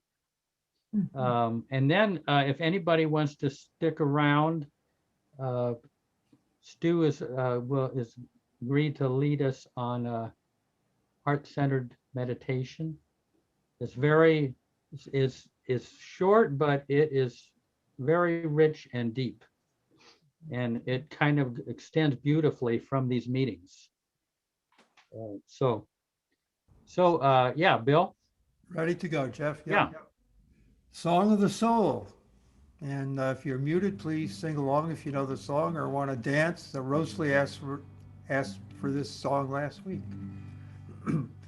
Love of my life, I am sighing, I am not crying, I am dancing, dancing along in the madness. There is no sadness, only the song of the soul, and we'll sing this song. Why don't you sing along, and we can sing for a long time. Why don't you sing this song? Why don't you sing along? And we can sing for a long, long time. What do you do for a living? Are you forgiving? Giving shelter? Follow your heart, love will find you, truth will unbind you. Sing out the song of the soul, and we'll sing this song. Why don't you sing along, and we can sing for a long, long time. Why don't you sing this song? Why don't you sing along, and we can sing for a long, long time. Come to your life like a warrior, nothing can bore you, you can be happy. Let in the light, it will heal you, and you can feel you. Sing out the song of the soul, and we'll sing this song. Why don't you sing along, and we can sing for a long, long time. Why don't you sing this song? Why don't you sing along, and we can sing for a long, long time. And we can sing for a long, long time. And we can sing for a long, long time. Jai Baba.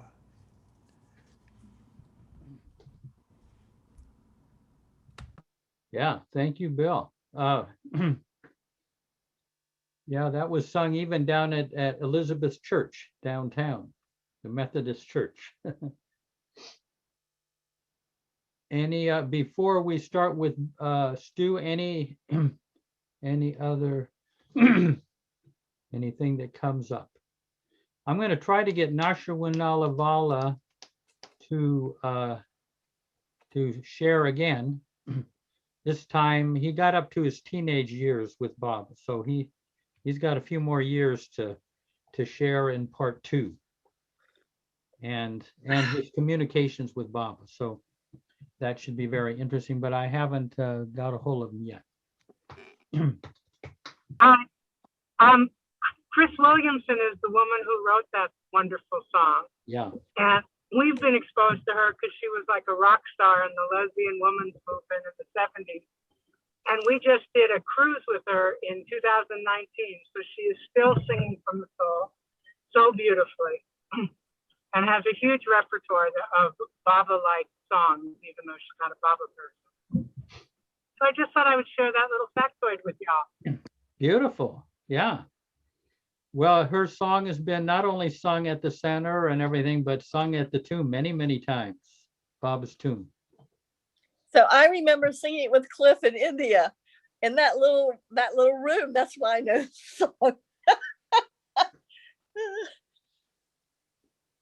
song. Okay, Stu, anybody? Yeah.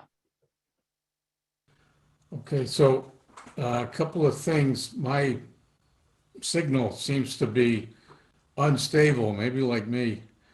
So I'm hoping it works, but things keep kind of fading in and out. And I do need to break off a little bit early today too, maybe 7:45, 10 to 8. So just to put that out there. Okay, Jay Baba. So would everybody please make sure they're muted?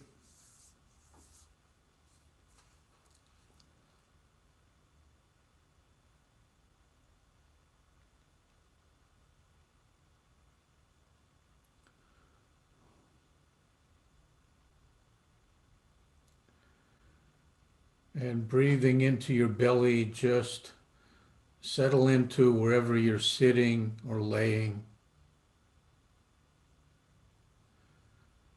And let the world drift away even a little more as we go through this time.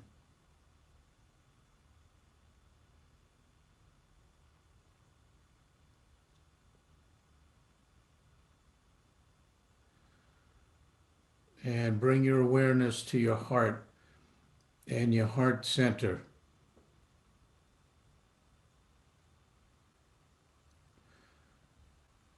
And it's the endless home in all of us of Meher Baba's infinite love and the endless flow of that love.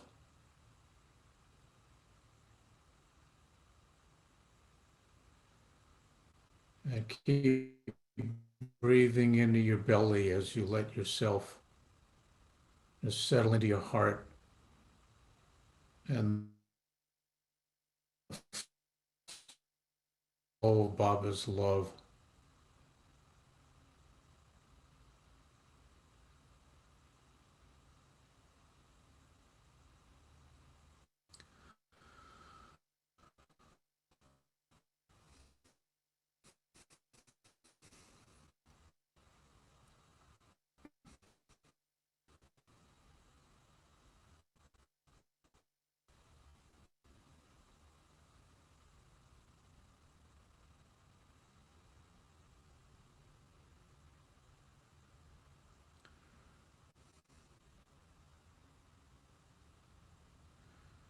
And just take note of whatever you might see and feel.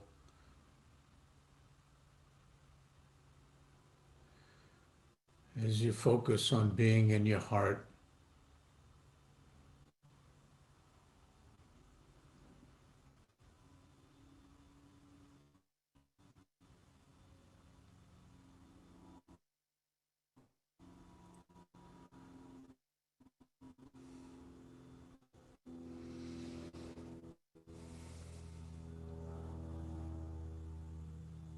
pick somebody who you would like to focus on sharing Baba's infinite love with.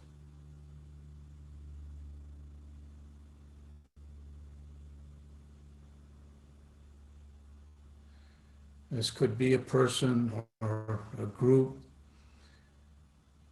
and let your heart guide you. Just see who shows up for you.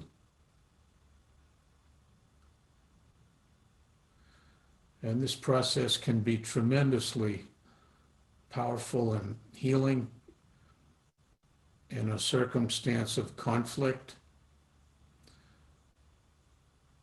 It can be a wonderful thing to share if you know, say, somebody's struggling or having a hard time with things, and a wonderful thing to share with maybe somebody you already love. You just would like to focus this extra love from Baba. And again, let your heart guide you as to who appears for you.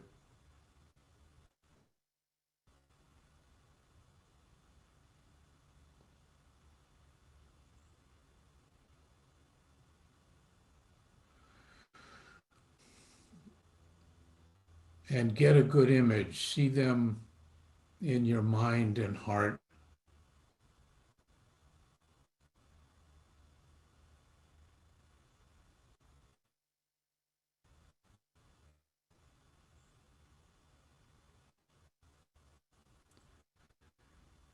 And take to focus on your image of them, and you keep breathing into your belly.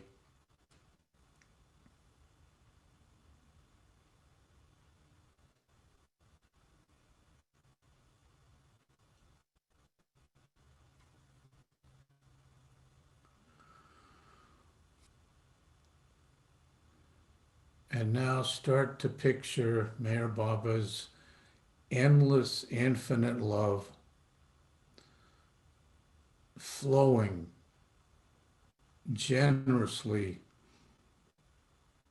into the heart and the heart center of whoever you've chosen.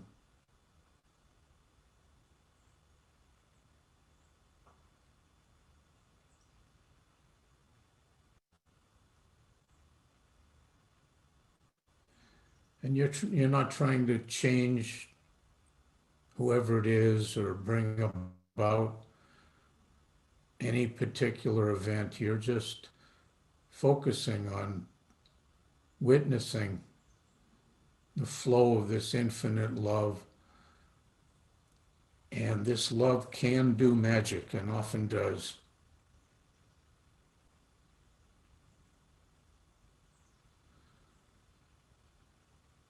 And I see this kind of liquid golden light of love generously flowing into the heart and heart center. And this love is ever giving, healing, soothing, calming, cleansing, uplifting, forgiving, enlightening.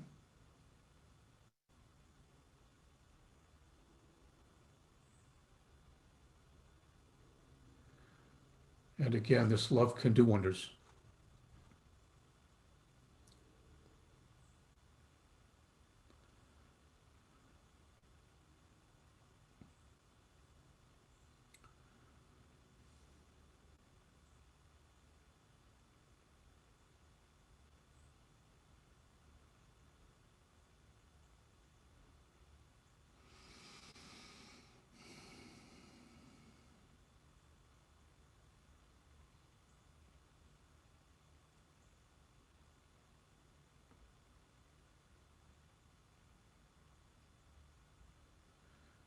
And picture the flow of this infinite love overflowing from the hearts and flowing right through.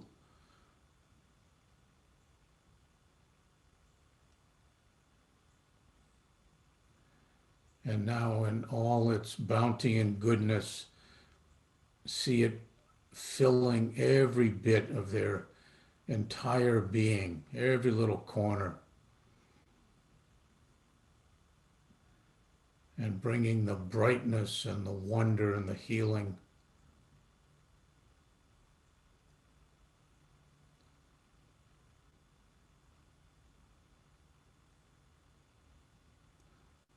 All through whoever it is you're picturing.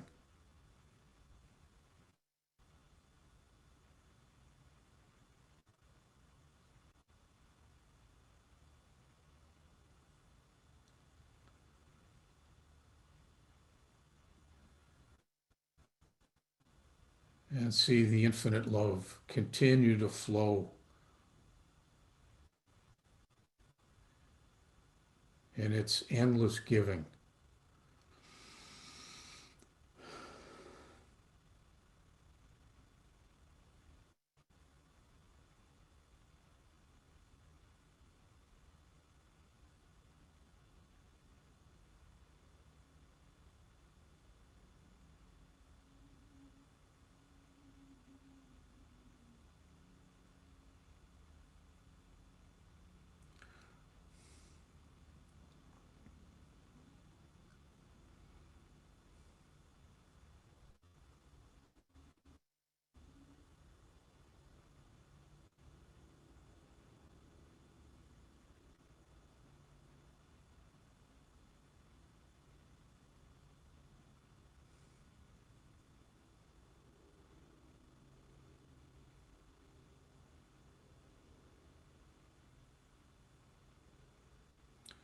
And let's stay here another moment, seeing and feeling the flow of Baba's infinite love.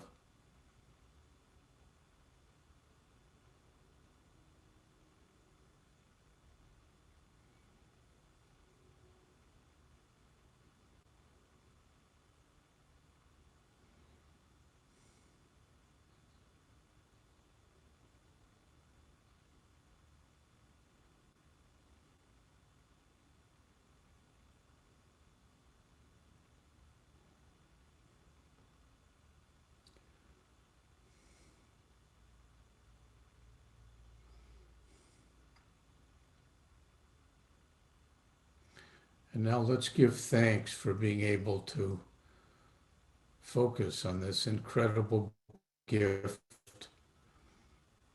of Baba's love, and know that you can return here again and again.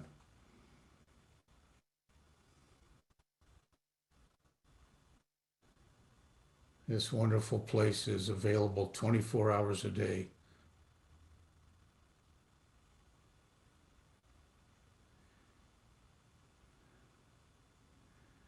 And bid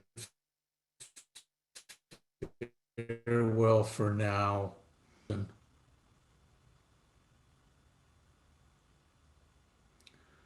now gently start to bring your awareness back to your own heart and heart center.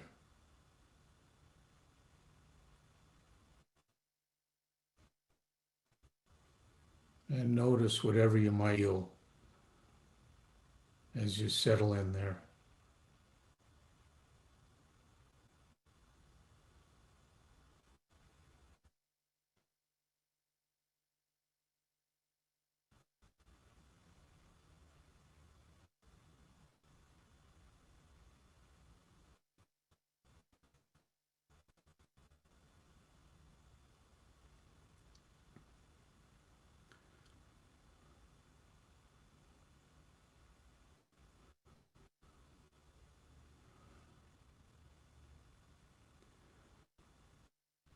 And now start to picture Meher Baba's infinite, endless love flowing generously into your own heart, and hard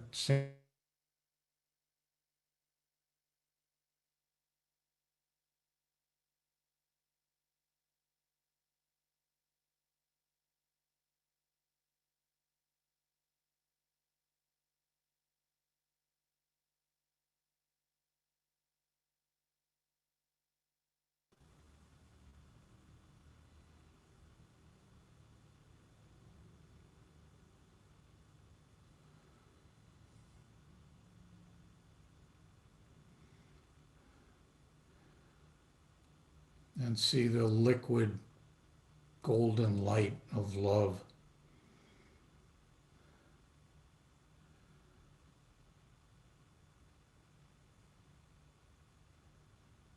That's joyful and bright. It's uplifting, healing, soothing, forgiving, enlightening.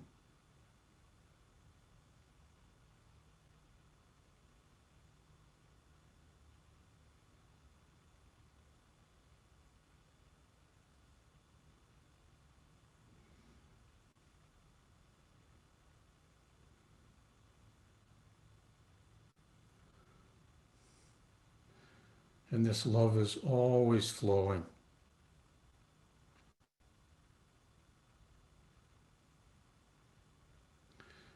And now see the love starting to overflow from your heart. And now flowing through.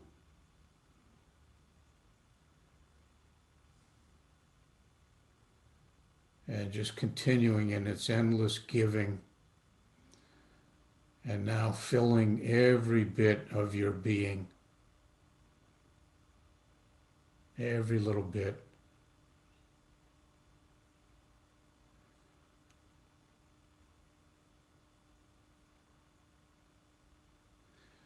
And you never know what magic this love might bring to you and your life.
Let's stay here another moment as you continue to breathe in your belly.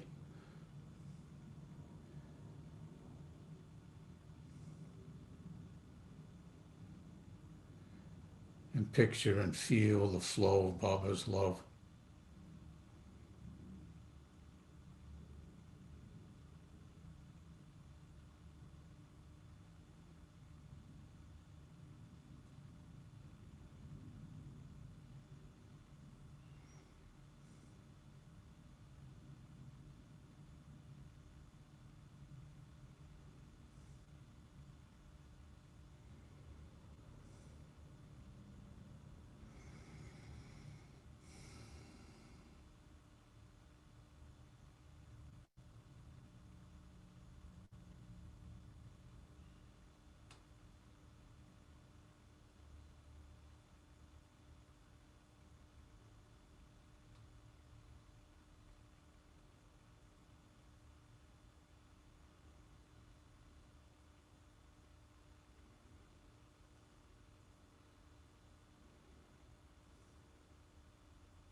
And now let's give thanks for being able to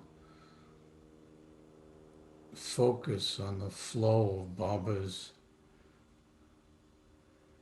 incredibly generous, infinite love into our own hearts and beings.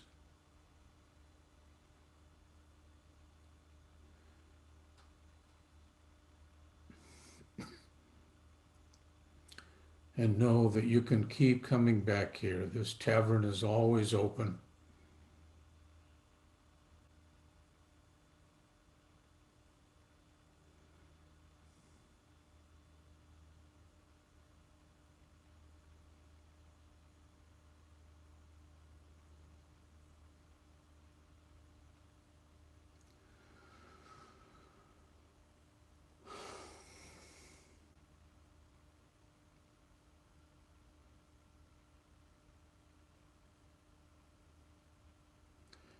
And now gently start to bring your awareness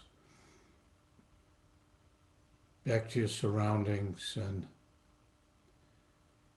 give yourself a few moments to come back and keep breathing in.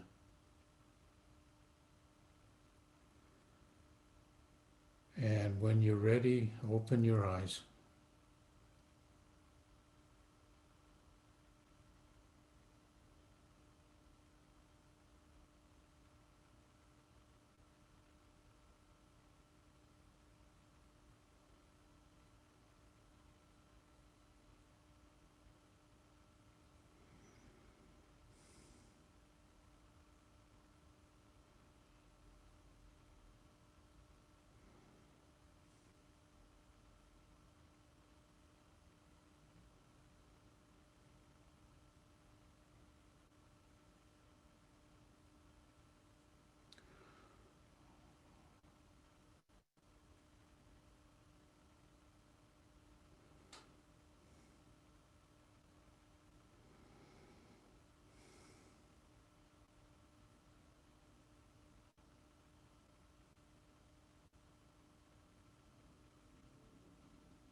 And if anybody would like to share anything, we'd love to hear you.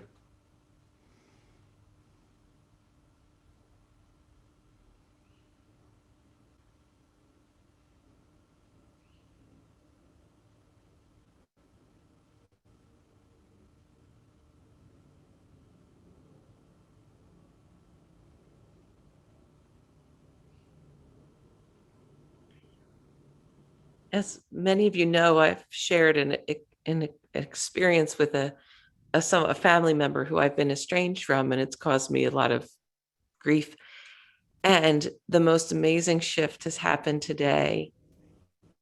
Out of the selfish eye of what I think I want and need that has kept me back from feeling the truth of this person's tender, sweet love for me behind the veil that they're working with, which is really about what they're going through in their own life. I just have had a complete paradigm shift of giving and receiving love from the soul level.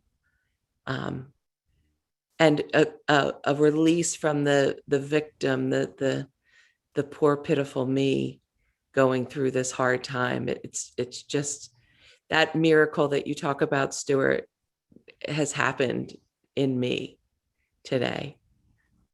It's incredible. Thank you.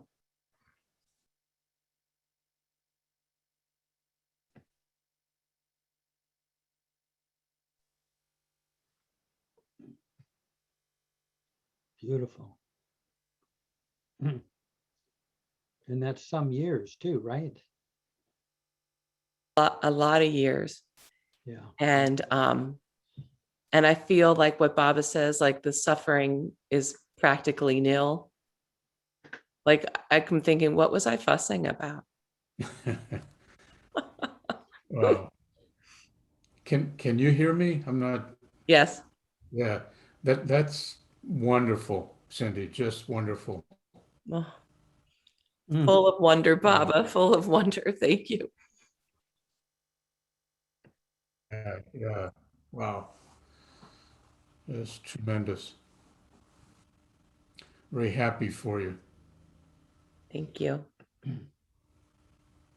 Just to let Etienne, just to let you know, we just finished a heart-centered meditation that you have just arrived from Israel, but we're all a little more subdued than normal. My love.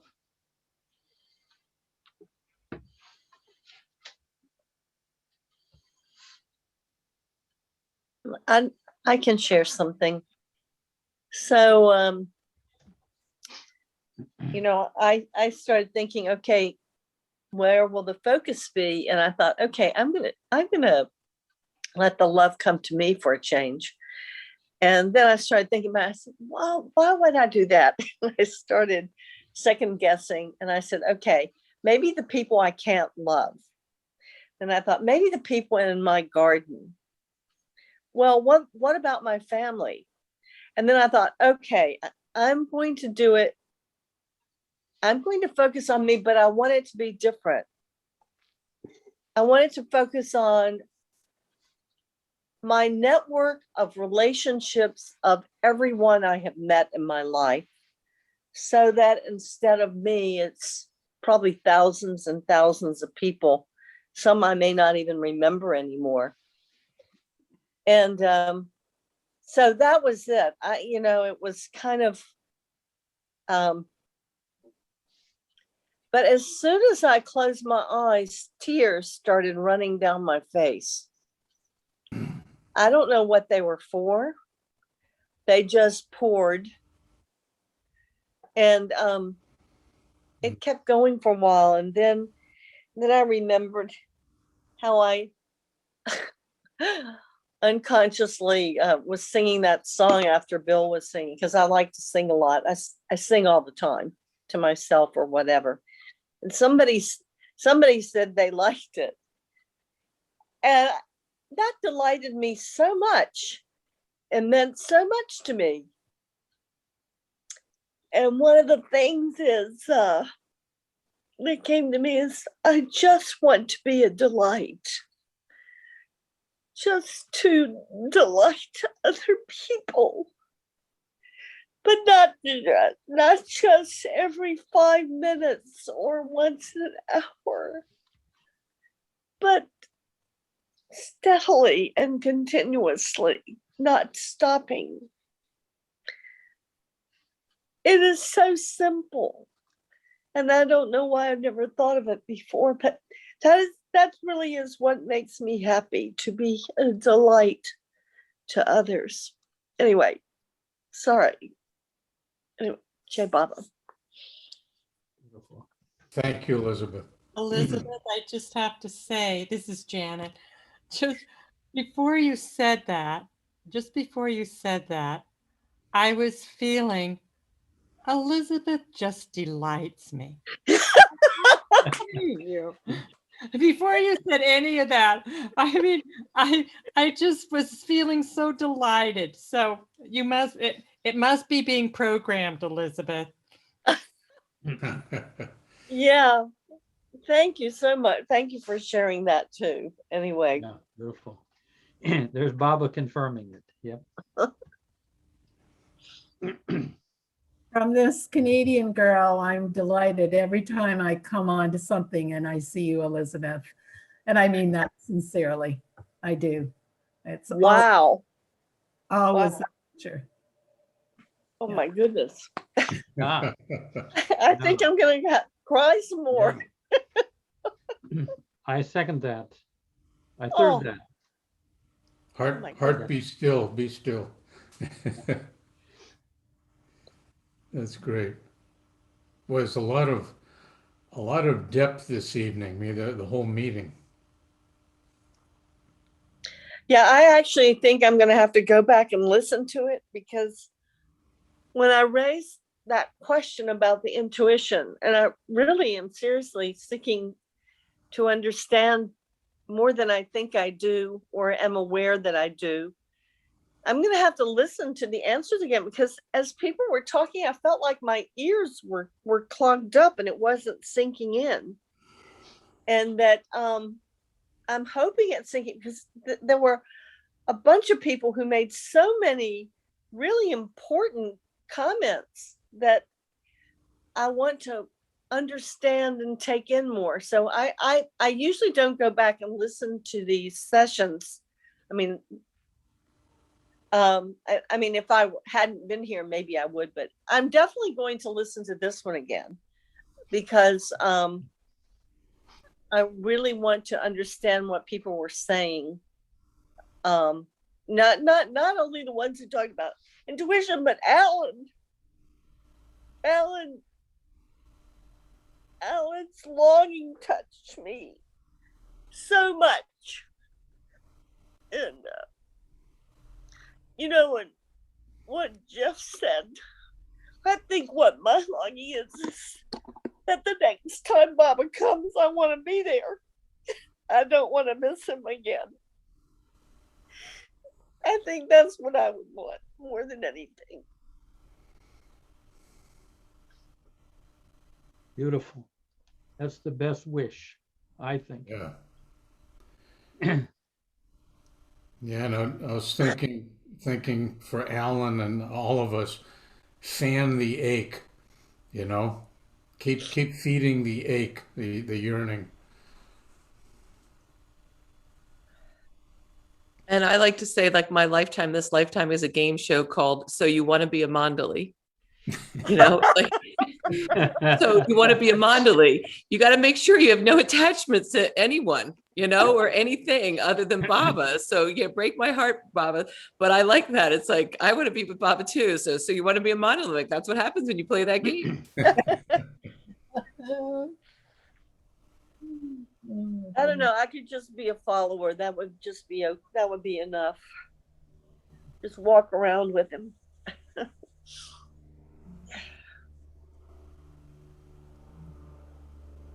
Remember when I was in India, I in 1999, I talked about this earlier with my husband, and I wasn't able to go back to India for a year until all my health stuff was back in order. And every day I cried, like not a couple of tears. I just was devastated that I may never get back. And I did get back many times after. But yeah, that longing just rips you to shreds. Yeah, yeah. And when someone talks about it, like Alan did today, oh my God, I could feel that. I could feel that in my heart. I know where you are, buddy. And it's a hard place to stand, but you'll get through it. You will, Bob will just put his arms around you and pull you through it, I'm sure. And yeah, it was a heartfelt day today, for sure. Yeah. Well, and that's a fulfilling pain. You know, I think, Jeff, you were saying that's suffering that heads just in the right direction, you know. Yeah. But you know, Ellen, with I was just going to say, with Alan, not only could you hear it in his voice, you could see it in his eyes. It was palpable. Yeah. and when you think about it, out of the last 1,200 years, Baba was only the avatar for 50 years. It is such a rare occasion on earth when Baba comes. I mean, 50 years out of 1,200 years, or, you know, when he was Muhammad. The most precious time to be with him when he's here, I would say. I remember Jeff being on the bus one time going out to Mirasat, and there was a gentleman there. I think he was a doctor from Iran. He came with his brother. And anyway, for whatever reason, he sat down beside me and we got chatting and so on. And he asked me, had I ever met Baba? And I said, no. And you know, that I feel him, I love him with every breath that I've got every day. And I remember him looking at me and he made a point of turning so I could see him. And he said, I am always amazed at the Baba lovers who have not met Baba, who have such passion, love in their hearts. He said, I just love to hear their stories. And that, I thought that was so nice to hear, because those of us that didn't get to see Baba, you know, sometimes you think maybe you're further down the road.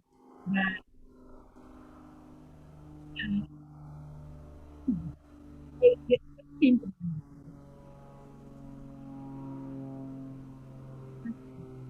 Yeah.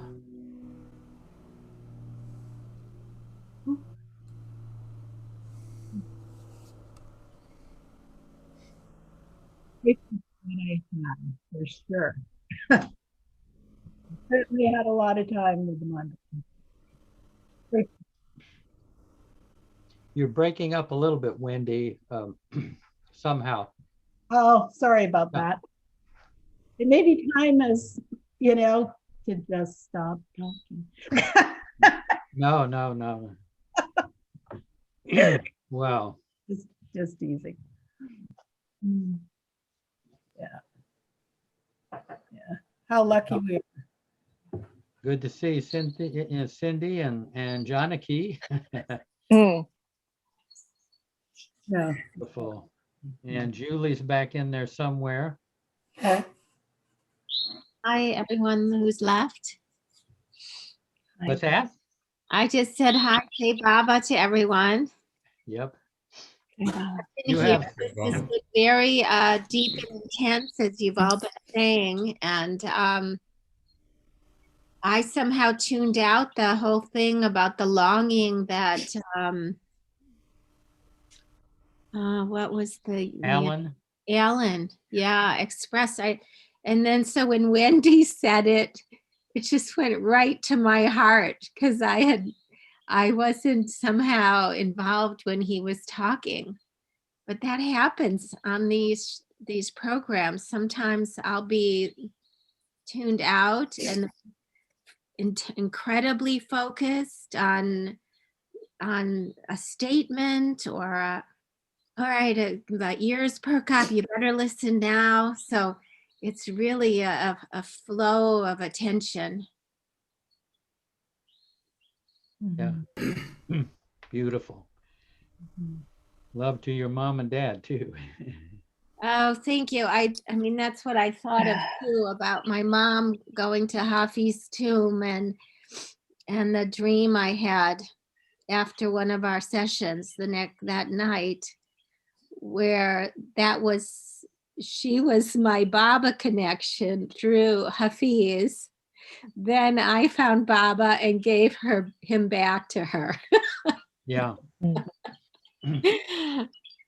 So it's pretty potent work we're doing here. I'm so glad we're going to repeat the same one next week. Yeah. Yeah, that I know. This particular chapter, he gets a little, he borders on the esoteric, and it's hard to kind of find all those places within yourself. So they all kind of are all integrated. Yeah.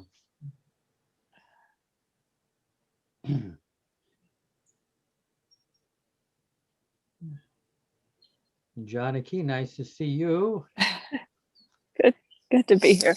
up there in Chapel Hill, or Yeah, Chapel Hill.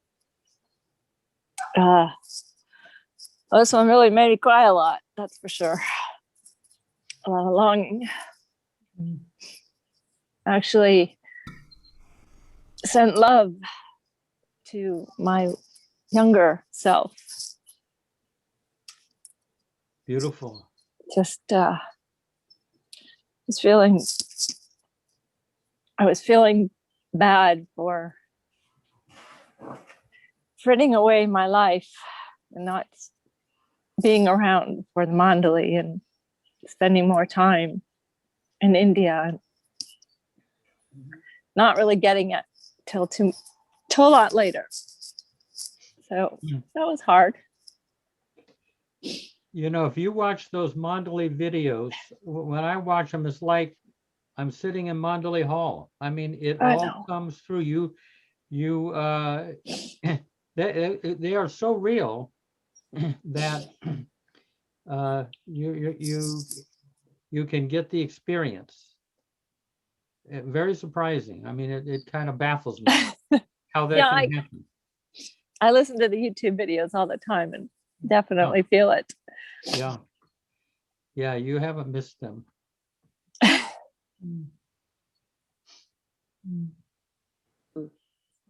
Wow.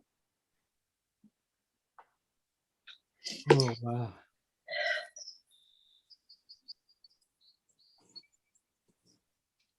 Cindy, you doing all right in upstate New York there?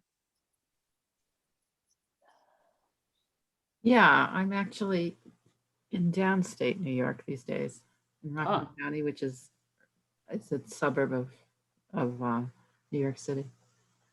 Now you were looking after your mom for a while, right? I'm still doing that. Yeah. This is where she lives. So yeah. So I miss upstate New York. Yeah. But yeah, doing okay here. No small thing that you're doing. It doesn't feel small. Yeah. Have do you ever hear what Marwan and Erich said about a line from Upasni Maharaj, where Upasni Maharaj said, "It's not the good fortune of everyone to be able to serve the avatar or a perfect master directly. But God has made a consolation for everyone that in taking care of your dying parents, that is tantamount to serving the avatar or perfect master directly." Most days I feel like I'm failing that particular task. No small thing. It's huge, and it's probably as difficult as being around Bob, especially in the latter years, I would say. Yeah. Thank you. I hadn't heard that one. Where did that come from? Upasni Maharaj. But then it was said to Erich, Marwan Jesawala quoted it there to Erich, and they said that's so true. Oh, thank you. Yeah. Wow. I'm trying to keep that in mind as I go through this and feeling most days like I'm doing this very inadequately. Oh, I can't imagine you doing it inadequately. Oh. You're a very nurturing person. Mm. Except to the one person who needs it. Yeah. Yeah, no, I bet you'd be, I bet you'd be very surprised. You know, there was, I'll just tell you one thing. There was one woman here, Sheila Krinsky. She's one of the partners of Shariar Press. And she, you know, she knew Baba while Baba was still physically on Earth. And I mean, this is, as I remember, story. She was teaching in New York City, and she was having, and she, I mean, she was getting so infuriated with these kids. I mean, teaching in a New York school is an abusive situation, and she had the hardest time, and she was like feeling terrible. And lo and behold, she gets a quote, a cable from Baba thanking her for her work that she's doing. So I can't remember the quote. She said, "What?" She thought she was doing terrible. I mean, she was just infuriated, and just having to control her temper the whole time. And Baba, and it says something, "I'm pleased with your work." And that is the last thing she expected to hear from Baba.